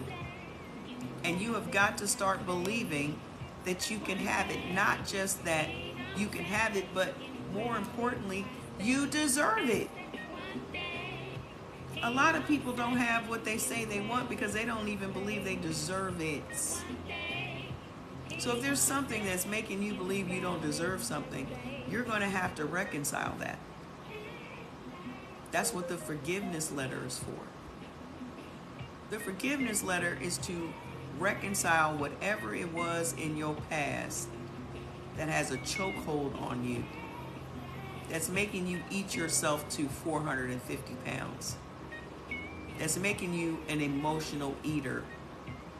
Whatever trauma you have gone through in your past, there is nothing that you have gone through that someone else has not gone through. Well, that's fantastic. Hi. There is nothing that you have gone through in this life that somebody else has not gone through. You are not alone in your trauma. You're not alone in your experience. So you're going to have to let that shit go if you want to move forward. That's exactly what this song is. Bag lady. You gonna miss your bus dragging all these bags. Let that shit go. Okay? If it's that easy, why are there not more successful people in the world? What is it that keeps people from making the changes in their life that they know must be made in order to become the person that they would like to be and experience the better life they are seeking? What's holding you back? Obstacles to change. The main obstacle to change is fear. What are you afraid of? Are you afraid of the opinions of your family and your friends? Because you've decided to start eating by blood type, and you just so afraid that they gon' what are you afraid of? Just tell me right now, what are you afraid of? Just give me an example of what you're afraid of.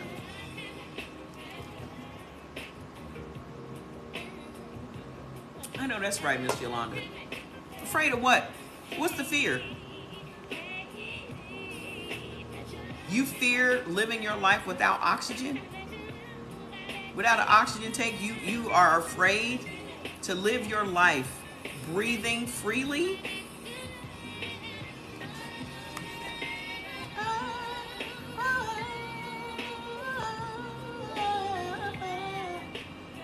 Come on, tell me. Not having the support that I need is my fear. What support? He said, fuck them. I don't care. What support do you think you need that you don't already have within you? Oh, good. What support do you think you need? Growth, starting my own business. So you've never heard the phrase, if you build it, they will come. You know how many businesses I've started in my life? 10. And all of them were successful to me. Sometimes success is just doing it. Maybe the real fear, maybe the real fear is doing it. How can you be afraid that you won't have no support when there are billions of people on the planet? How can you have a fear? There's not a shortage of people. You are looking for support from people that you want to have support from. Like your friends and your family. Postpartum depression. You can get over that. That's just hormones. That's just hormones. You can't use that as an excuse. I'm a high achiever. No, I'm just a doer. You know what the starting point of all achievement is? Doing it. That's what the first step is. The first step is actually doing something. I'm a high achiever because I've had a lot of failures. You achieve only because you failed. Because the next time you try to do something, it's going to be much easier. So, I don't understand. Fear is just an excuse to stay right where the hell you are. How can you have faith and fear? That doesn't reconcile it for me. How can you have faith and fear? Because if you have fear, you have no faith.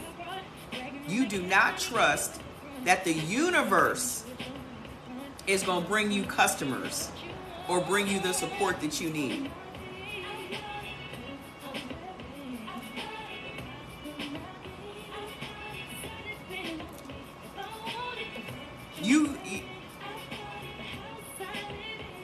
Y'all don't have enough faith.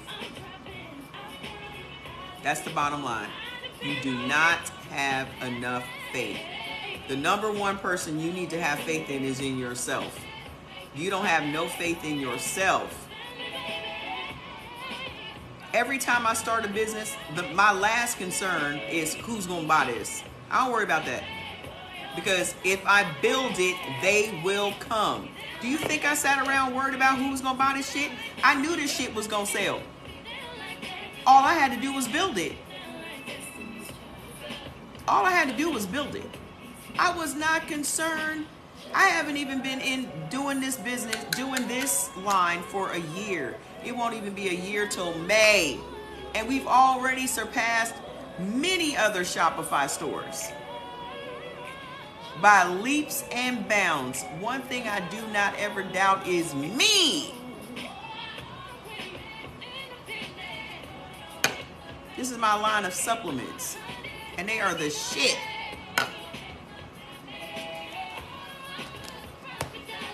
I do not doubt me. I don't doubt that I can do anything I fucking want to do. You know why I believe that?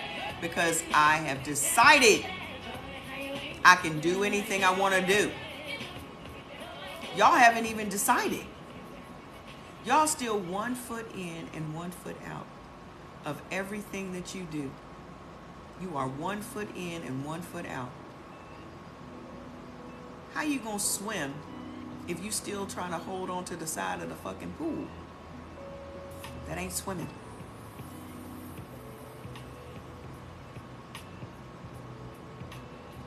And what the fuck are you gonna die because your business fails? The only way something can fail is if you actually do it.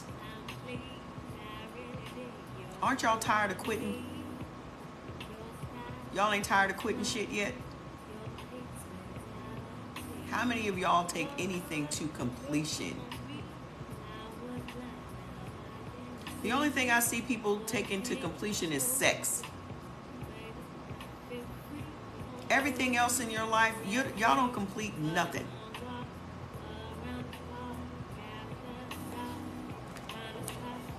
What is fear? False evidence appearing real. 3 main fears keep people from making the changes that are necessary to improve their lives: the fear of change, the fear of criticism, and the fear of failure. Some people fear change itself. They may say they want change, they want to change certain aspects of their life, but at the same time, they're doing everything possible to keep their situation exactly the way it is right then. This fear of change sometimes manifests as a fear of the unknown. One of the pitfalls of being successful but unfulfilled is that it is easy to become complacent and satisfied with what you have accomplished. When this happens, you become fearful of making changes because you're not sure how it's all going to work out. I was having a fear of moving. I was having a fear because I have been very comfortable where I am. And for the first time in a long time, I have been comfortable and I have been at peace in this place. But I cannot go to the next level of my life in this place. I have outgrown this place. That's like trying to be a big fish in a small pond. I have physically outgrown this place. So that means I have to move to a new place. And I'm no longer fearful because I'm going to get what the fuck I want because I've always gotten what the fuck I want. Why would I doubt that I am going to get what I want when I have evidence of all the things in my life that everything that I've ever wanted I've gotten? So why would I start doubting? Why would I start doubting? Everything that you have in your life, you wanted it. Whether you wanted it subconsciously or you wanted it consciously. Good evening. Look around. Look around. Look around. Everything that you have purchased, everything in your environment right now, you wanted it. And you got it. So why are you doubting when you have evidence? You're blessed too. We all are. Maybe y'all don't realize it. I do realize it.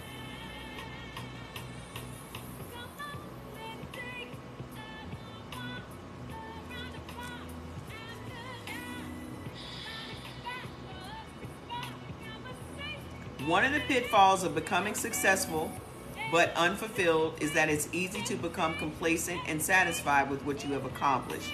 When this happens, you become fearful of making changes because you're not sure of how it's all going to work out. Everything always works out for me. You've got to believe that. If you believe that everything always works out for you, you won't have any fear. If you have faith and believe, trust and believe, trust and believe. Don't just let that be a statement black people make. Trust and believe. I'm gonna do. Nah. Trust and believe. I trust and I believe. I trust the universe. I trust my God. I trust myself. I believe in the universe. I believe in my God. I believe in myself. I trust and believe everything that I do. Hi.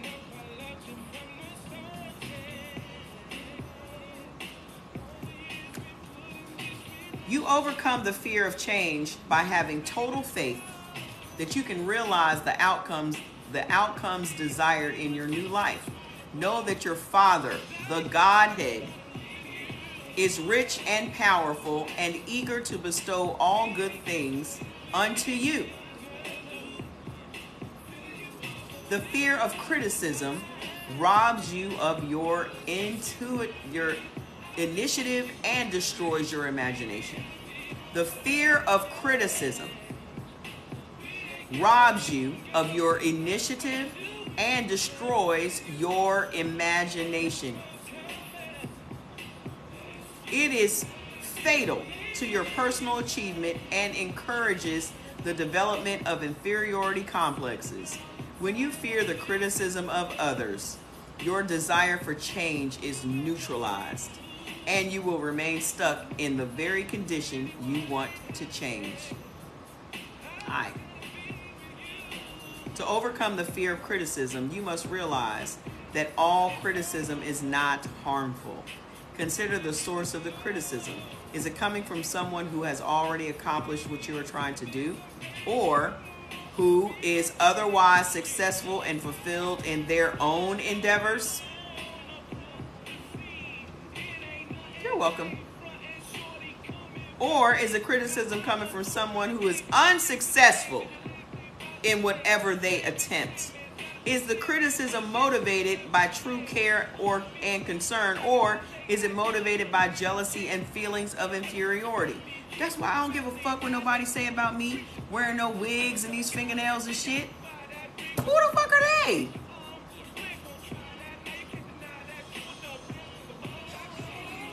You wear wigs, okay? Look at your fingernails. Look at them. And what? Well, I don't think you should be wearing wigs and fingernails. I don't give a fuck what you think. What else you got?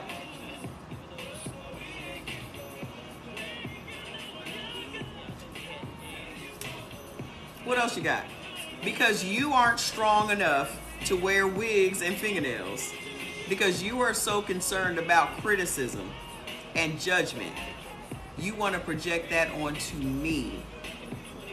Most of the people you hang around criticize you because they want you to stop doing what you are doing, because they can't do what you are doing, and it makes them uncomfortable.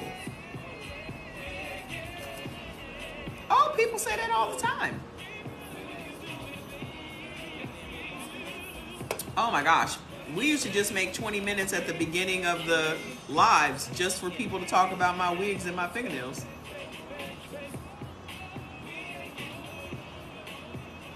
You don't do it as much anymore. Okay? But why do you stop doing what you know you need to do for yourself? Because the people around you don't want you to get past them. Because the brighter you become, the bigger your shadow is going to be over them. You've outgrown a lot of people in your life. You've outgrown them. But you allow them to stay in your life and serve the purpose of keeping you stuck. That could be your husband. That could be your wife. I ain't telling you to leave your marriage, but just look around. Sometimes you've gotten into these relationships when you were the old you. And by the renewing of your minds, you've outgrown this situation. Everybody ain't supposed to be in your life for your entire life. But because you don't want to upset anybody, and you want to make sure everyone's comfortable while you remain uncomfortable, you don't change. As my health continued to deteriorate, I unknowingly gave all my power to family, and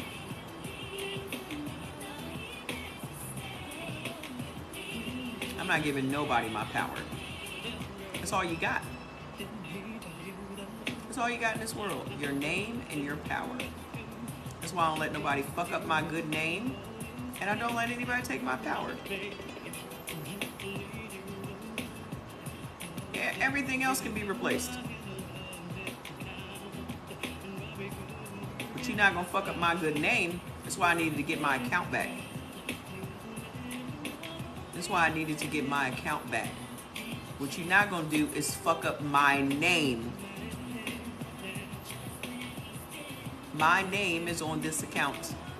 You out here sending out spam and scam emails to people with my name.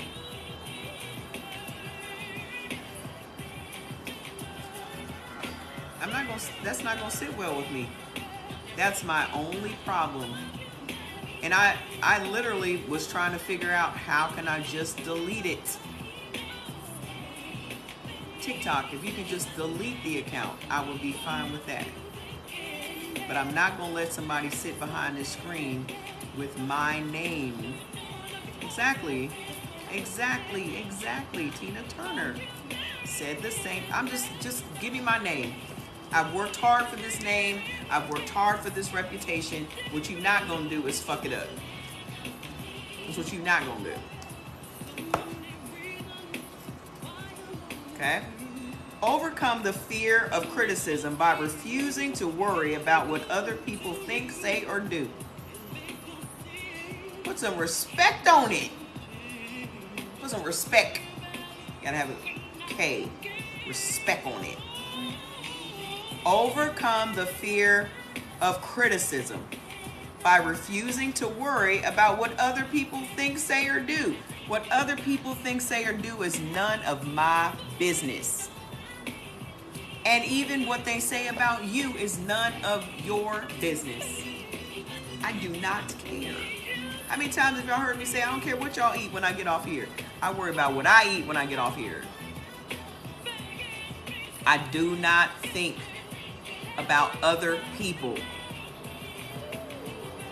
First of all, I don't want to find myself in a position to judge or to criticize other people, so that I don't think about them. This is how I keep myself correct. When I don't think about other people, I don't judge them. I don't judge their situations. I don't criticize them because I don't think about them. What you think about, I don't. I do not think about none of it. Honestly, I'm so compartmentalized with my brain, I don't think about shit. I think about what I got going on. I do not have the time to be worried about you. I only have time to be worried about me and mine. Right. People don't want to stay in their own lane because they don't like their lane. You struggle with this. Always worried about what others think, seeking it. That is the one thing I have never done. Just from birth, I just never gave a fuck. I hung out with the A-listers in high school. I was the only broke one amongst them. All my friends had way more money than me. But because I didn't give a fuck, they loved me. My mom lived in public housing, and I was hanging out with people that had pools in their backyard. And guess where they wanted to hang out? At my fucking house.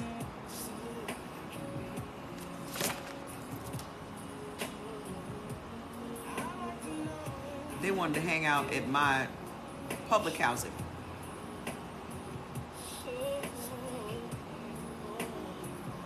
I remember my sister said to me, "You're the bougiest broke person I've ever met in my life."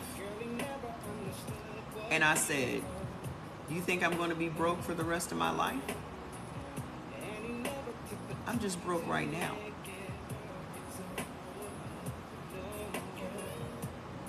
Bitch, I'm in practice. I'm already living and thinking the way I'm going to live and think.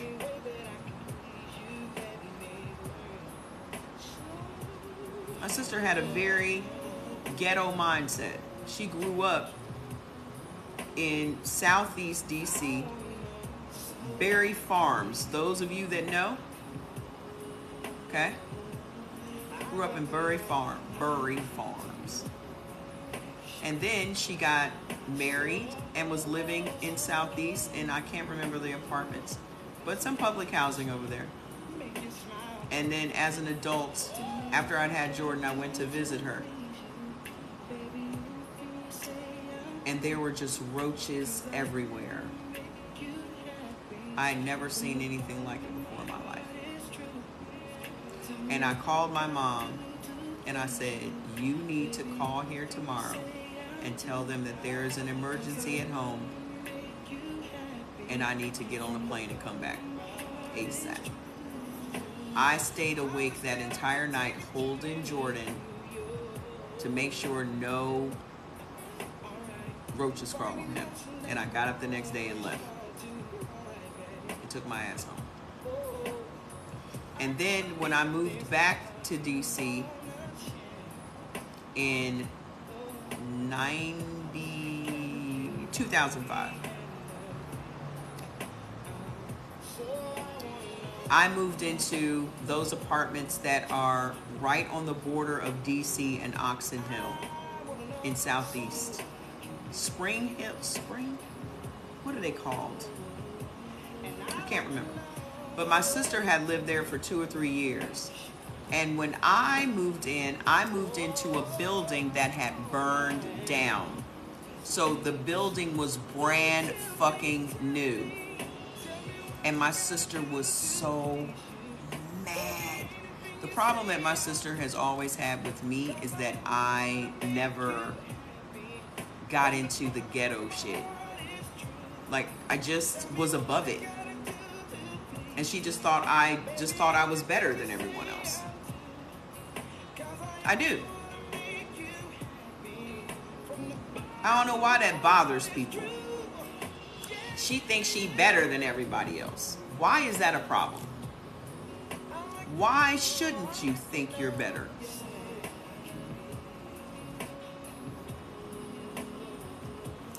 Favor ain't fair. Why shouldn't you think that you're better than your present circumstances? I remember we were going to the mall one day. She's like, hey, run over to the mall with me. And I came out looking like I do. Okay? Because I'm in sales. Listen, I've been in sales my entire life. You never know when you're going to run into a sale. So you always need to look like you ready to close some shit. There's never going to be a time that you're going to see me and I'm going to be like, ooh, excuse my hair. Ooh, excuse my nails. There's never going to be a time that you're going to walk in my house and be like, ooh, excuse my place. I don't leave the house looking any kind of way. I look like I am going to close a deal. So I come outside and she got her hair in this snatchback with this much of a ponytail outside of this rubber band. And with this jailhouse sweatsuit on. You know, the gray ones.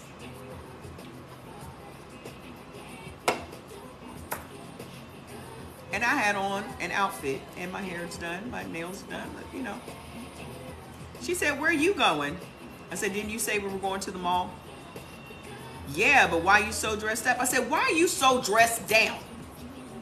That's the question. You are in public. You're not going to catch me outside in no bonnet. Jordy will do that shit because he thinks it's cute. That's that generation. You never going to catch my ass outside in no goddamn bonnet. But what I also don't do is criticize people that choose to wear bonnets in public. That is none of my business.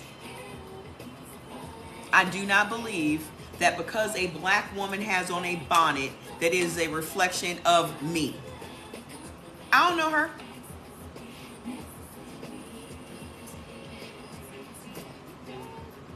I do not care if the next chick has on a see-through outfit and a bonnet and slippers at the airport. That is none of my business. I'm not one of those people that thinks because this black person is doing this is a reflection of all of us. It's not. It's a reflection of that person. So as far as like Monique talking about My babies, you don't need to be. Bitch, shut up. Mind your business. You got a whole weird husband that you need to be minding that business. Mind that business.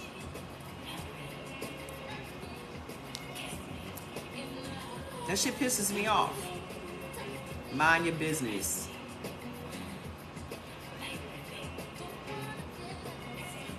Okay? So, if you are afraid of living your life because you worried about what some hater may say or some jealous family member that's never going to do anything in their fucking life, someone that's never accomplished anything in their life is giving you advice on life, someone that's never traveled nowhere, never gone, my sister had never moved outside of a 5-mile fucking radius. How you gonna tell me anything?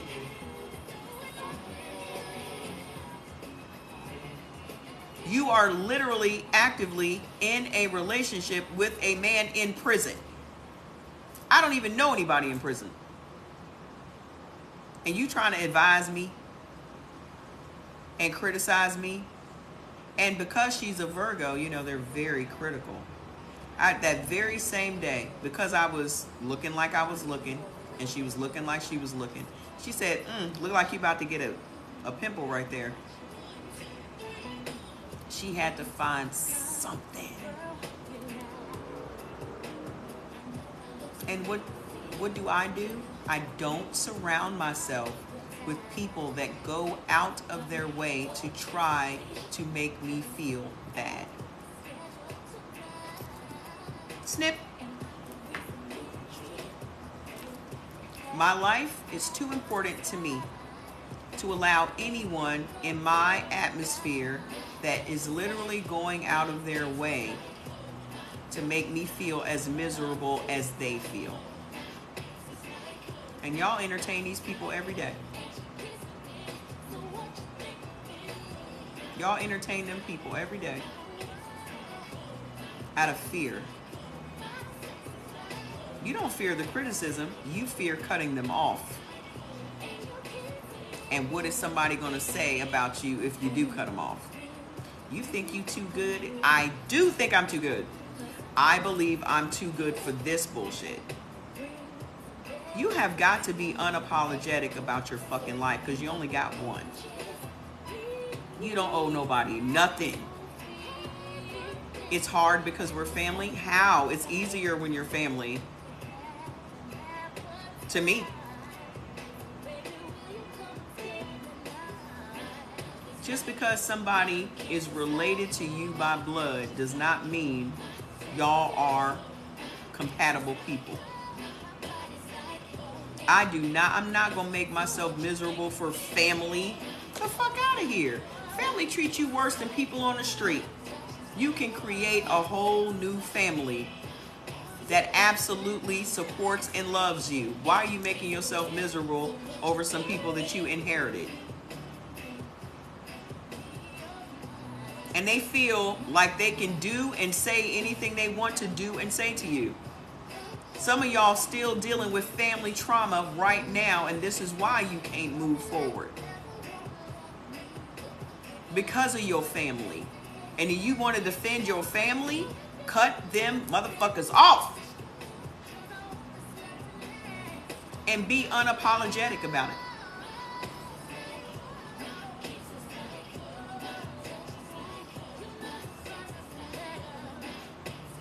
I go where I am celebrated, not where I'm tolerated. I'm not dealing with them people. They're not on my level. From my father to my aunties to my... I only had one aunt that I had conversations with or relationship with on my father's side. Only the one. There were several on my mother's side that I don't fuck with them. I just told Jordy today I'm gonna hit up my cousin Eddie and see if he'll meet me in Dayton because he works for United Airlines so he can fly. But I haven't seen him in like 20 years. But that was my boy growing up, and we are very much alike. And we do not fuck with family. He lives in Chicago. He don't fuck with nobody in the family. I don't fuck with nobody in the family.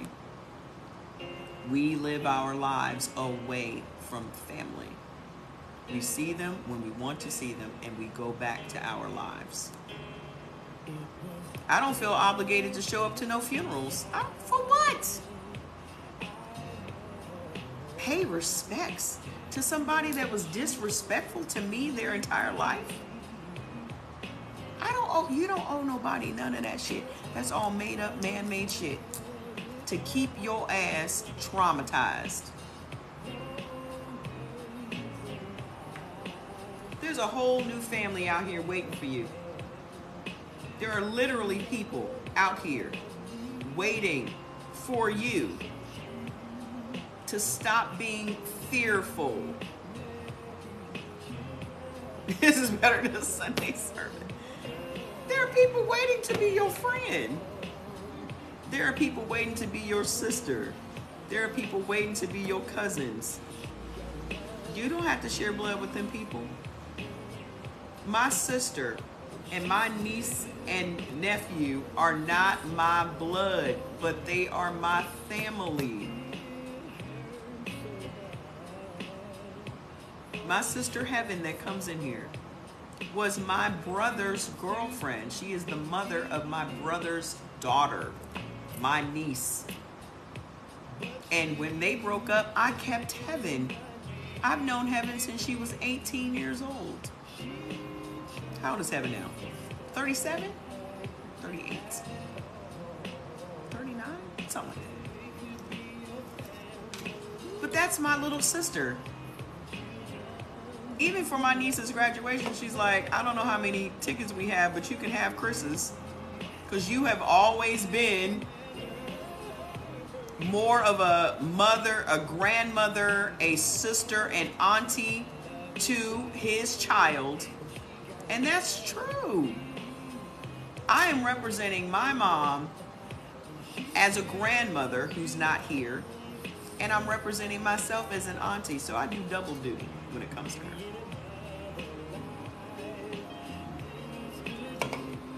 But my sister also has 2 other kids from her marriage.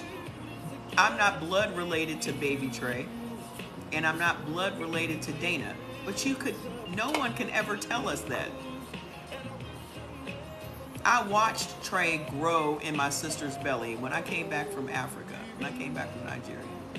I went to visit them. My sister was like, oh, I wanted to wait till you got here to take the test. What test? Pregnancy test. I said, what? I said, people are still getting pregnant? Who is doing that? Like, I couldn't wrap my mind around it.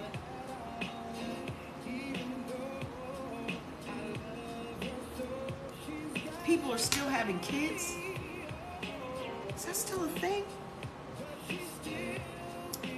So she took the test, and she was pregnant, and she said, I need for you to stay here. What you mean? I need you to stay here and help me. Heaven no. I do not want to be in no Dayton, fucking Ohio. And I ended up staying until Trey was damn near, I think he was about 18 months. So from the time she found out she was pregnant, Trey being born, I still stayed an additional year. And then I moved out here to help. And to this day, Trey would never, I don't care what you tell him, Trey would never believe that I'm not his blood. Okay? Never. Ever. No one would ever believe. Her family is like, I can't believe this girl, they accept me as her sister. Her family. Her mom and I are not even far in years. I think her mom's maybe 3 years older than me.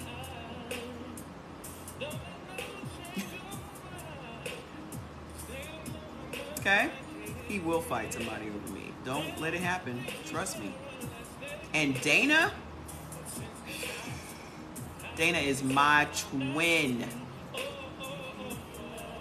Dana is my twin. Dana is 12. And she has my mind. and she goes to like a predominantly white school. She don't take no shit, y'all. She is me all day. And when we have conversations, we talk just like we talking right now. You can pick your family. You can. You can create a whole new family. Don't let nobody tell you that you can't. Family is not blood. Relatives are blood. Relatives are blood. Family is by choice.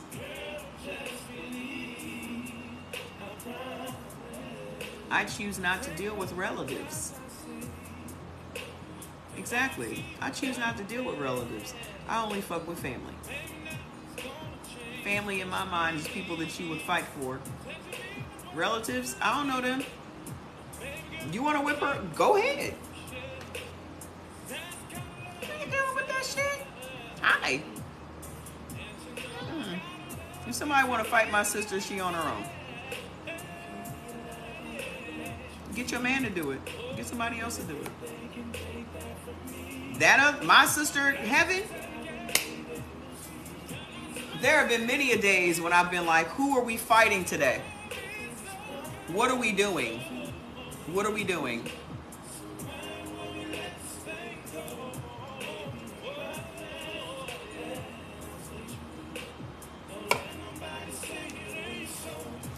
Don't let nobody say it ain't so. Okay? Here's the other thing. The fear of failure keeps you from trying. Because you are so afraid of the outcome, you don't even try to do shit. Because it ain't gonna work out, because nothing ever works out for me. Look at how I failed the last time. Look at what happened. This book is The 12 Universal Laws of Success. Y'all are not trying because you are afraid that it ain't gonna work out for you. Nothing beats a failure but a try. It'll change your life. Fear of failure often manifests as the habit of procrastination. This way, you can talk about the better life you desire and know the changes in your thinking that are necessary to bring this better life about. Yet, you never seem to get started because of those changes. It's either too late or too early, or it's just not the right time to get started. The fear of failure makes you find rational excuses for not trying and understandable excuses for quitting, often just a step away from victory. To overcome the fear of failure, realize that to fail means you are trying. Failure is just a dress rehearsal for success. I remember in network marketing, people would say, I'm joining Total Life Changes because of my kids. And the first time things started to get hard, they would say, I gotta quit because of my kids. So you use your kids as motivation and your excuse to give up. Well, my kids are they're so busy with such and such. I thought you were motivated to get more money because your kids wanted to do all these activities, and now you're saying that these kids are doing all these activities that you don't even have time to make the money to support the activities. So which one is it? Like with Dana. Dana wanted to play soccer because she's been playing soccer, right? Soccer costs money. My sister is now a single mom. Oh, she just got a fantastic promotion though. This is how we do. This is how we do. She is a farm tech for the Veterans Administration. But she just got this promotion to be like the manager of all of them. And now she doesn't work any weekends, and she works from like 7:30 to 4, but she works from home. Fantastic raise. Oh, that's how we do. So Dana wanted to play soccer. If Dana wants to play soccer, I'm going to make sure she plays soccer. So I sent the money to get her registration. I went to Adidas. Got her a bunch of clothes. Now she don't have no excuse not to play soccer. I don't want money to be the reason why you can't do something. So I'm gonna make sure I make fucking money because I want you to be able to do whatever the fuck you want to do. Money should never be the reason you can't do something you don't want to do. If you want to do it, let's do it. Anything that you really want to do in your life, the universe is going to provide. You should never worry about how am I going to pay for that. If it's something you definitely want in your life, trust and believe provisions will be made. The last thing you should worry about is money.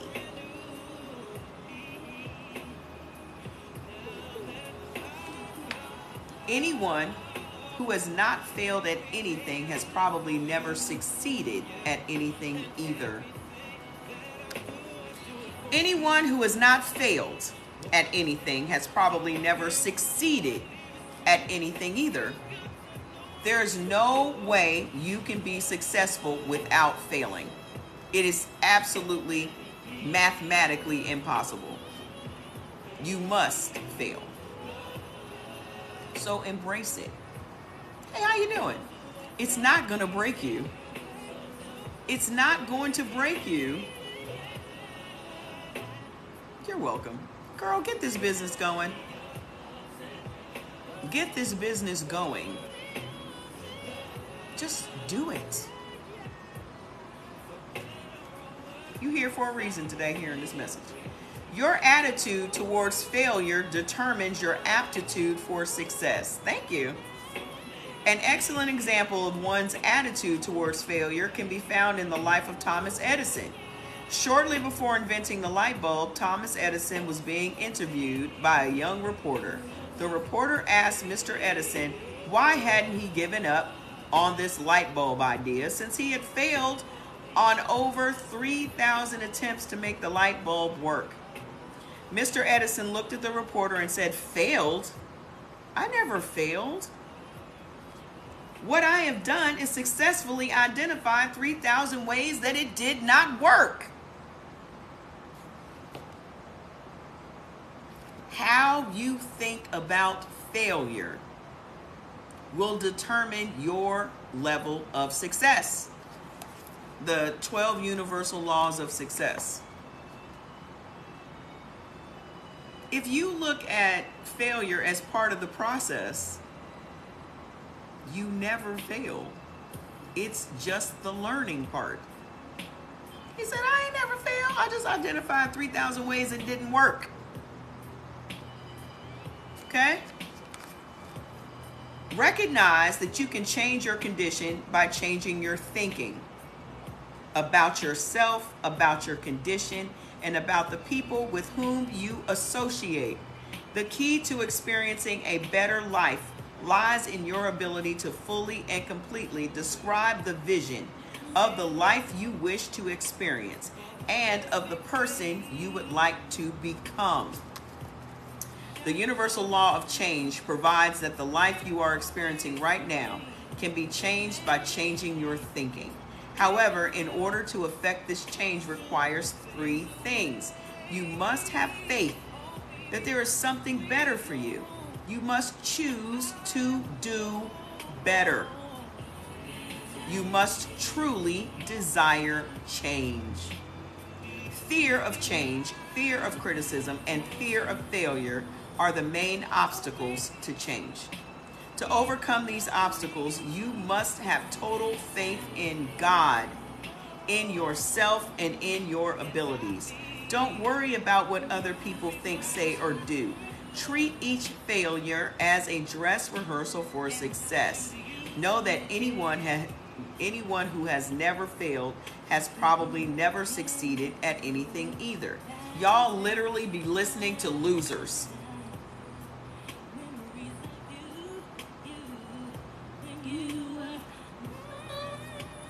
Can't sing today. The length of your struggle determines the height of your success. And you got to stop seeing it as a struggle. It's never a struggle. You got to replace these words. I keep telling y'all got to replace these words. Struggle is negative. The length of your challenges, your obstacles are only there to get over. So you've got to start using words that are in the affirmative, that are in the positive, not words that are in the negative. Struggle is negative. It triggers negative emotions and reactions in your body. Nothing is a struggle. Nothing. There is no struggle. It's like there is no spoon. Okay? You've got to change how you think about things. When you change how you think about things, everything will change. It does not cost you nothing to change your minds. It doesn't require that you get up and do anything. It does not. Any minute that I feel myself stressing or moving into a pity party or any of that shit, hey, how you doing? Or any of that shit, I immediately change my thought. Immediately. Once you start putting this into practice, it will become second nature. I used to have these long periods of self-pity. Woe is me, why me, bop, bop, bop, whoop, whoop, whoop. Until one day God was like, why not you?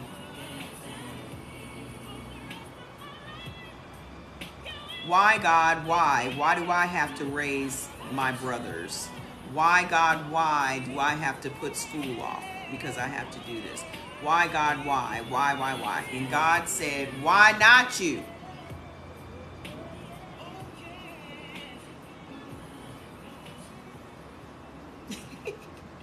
I will make this into an audio. I'm going to make a lot of my videos into audios. That's what I've been actually working on that too. I had a podcast in 2010, before podcasts were hot. I told y'all, people be late. God trusted me with their lives.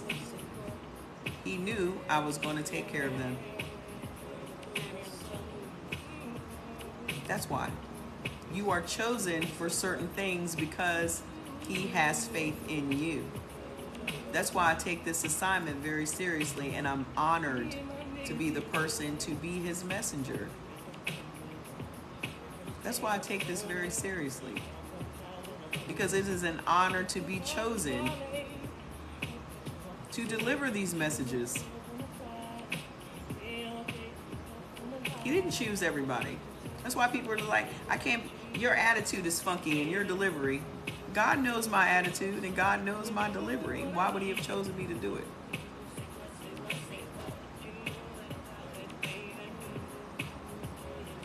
Why would He have chosen me to do it?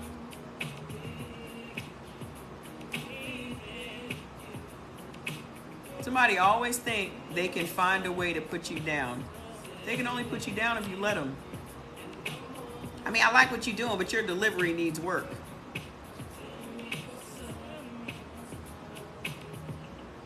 If you don't get my delivery, it's not for you.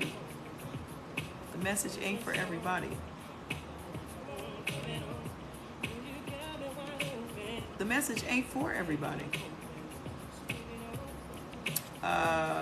This is the Super Achiever Edition. Get the Super Achiever Edition. Okay? I don't be worried about people worried about my delivery. Do you think I'm going to change my delivery? God knew how I deliver things. The people that it's meant for get it. I don't have to explain myself to the people that get it. You will never have to explain yourself to people that get it. You only have to explain yourself to people that don't get it. And they don't get it because they're not supposed to get it. That's how you know who your tribe is. I mean, think about it. Think about Babel. Think about people speaking different languages. Think about people speaking different languages. people that get it, get it. And the people that don't understand what I'm saying, it's not for you. We don't speak the same language. I'm not going to lose no sleep worried about who don't understand my language. They in the wrong room. Everybody is supposed to be in this room. You got to stop worried about this shit that you have no control over. When you start speaking, the people that are supposed to hear you will hear you. Stop worrying about shit that you ain't supposed to worry about. First of all, don't worry about nothing. But don't think twice about the people that aren't supposed to be in your life. If it is a struggle to keep people in your life, it's because they ain't supposed to be there. You know they eat chicken. You know they eating chicken. Okay? Listen. So that's the end of law number 2. Here are the super achiever comments. Okay? The most powerful thing that immediately impressed me while reading the 12 universal laws of success was the section on how to study.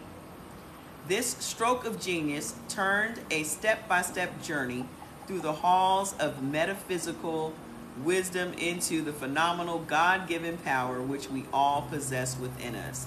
My gratitude goes out to Dr. Herbert Harris, my mentor and friend. I had this book, The 12 Universal Laws of Success, in my library for many years. I would pick it up from time to time to read and review it. In the fall of 2016, a friend I saw in the park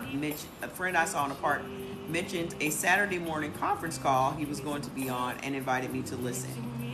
It was my first time on one of Dr. Herbert Harris's millionaire mentorship calls every Saturday morning.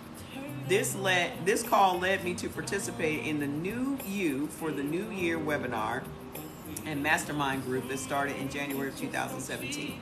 As a result of the 12 Universal Laws of Success, the webinar and mastermind group, I became more structured and consistent in my home-based health business and in my weekly blog. I am on a consistent upward spiral, and as a result, helping other people improve their health through improved diet and lifestyle changes. This is Adrienne Cobleton. So in the Super Achiever edition, different people will write their comments at the end of each section. Okay? The original book is not the Super Achievers edition. It's just the 12 Universal Laws of Success. Okay? Everybody need to go get that chill pill. Let me see how long this section is. This is pretty in depth. I'm going to take my time with this. Hold on. Make sure it's the same one. Is it? Yeah, we'll get to this one tomorrow because I got some work to do. Y'all know I'm in the process of building something. I'm not going to tell you until it's up and moving, but I need to put in some work on that today, some hours. So I hope you guys enjoyed the second law of change. If you have not purchased this book, just go to Amazon. It's where I got it a few years back. How much did it cost me? I think it was $12. It was $16.95 back then, so I don't know how much it is now. So I need to go put in a good 5-6 hours of work on the new project, just in case TikTok is gone. Oh, and another thing. Did y'all see that video that I shared? You're welcome. I'll slap you again tomorrow. Did y'all see that video that I shared where that lady said that you can still log into TikTok using a VPN? Do y'all know what a VPN is? When I lived in Nigeria, I used a VPN to log into my accounts because they wouldn't allow anybody from Nigeria to log into your accounts. Okay? I reposted it, so I think I may have saved it in my favorites. Listen, if you have a VPN, you can still log into TikTok. Just pick a country. Pick a country that TikTok is not banned in. You can still log in. There are free VPNs. The one that always comes to mind for me is Nord, N-O-R-D, Nord VPN. Okay, there you go. So when they shut this shit down, you can still log on through your VPN.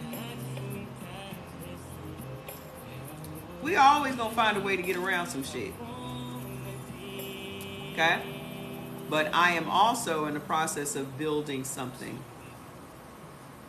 Because I've done this before. I've built these things before. Okay? I lived in Nigeria for 2 years. There's always a will. Where there's a will, there is a way. Okay? So, I will see y'all tomorrow. Let me go put in some work. I think I'm going to have my favorite meal, which is the sushi and the tuna on top of some rice for dinner today. Okay? Love you. Be good. Don't be afraid to change, okay? Let me get out of here. There you go. Boo, boo, boo, boo.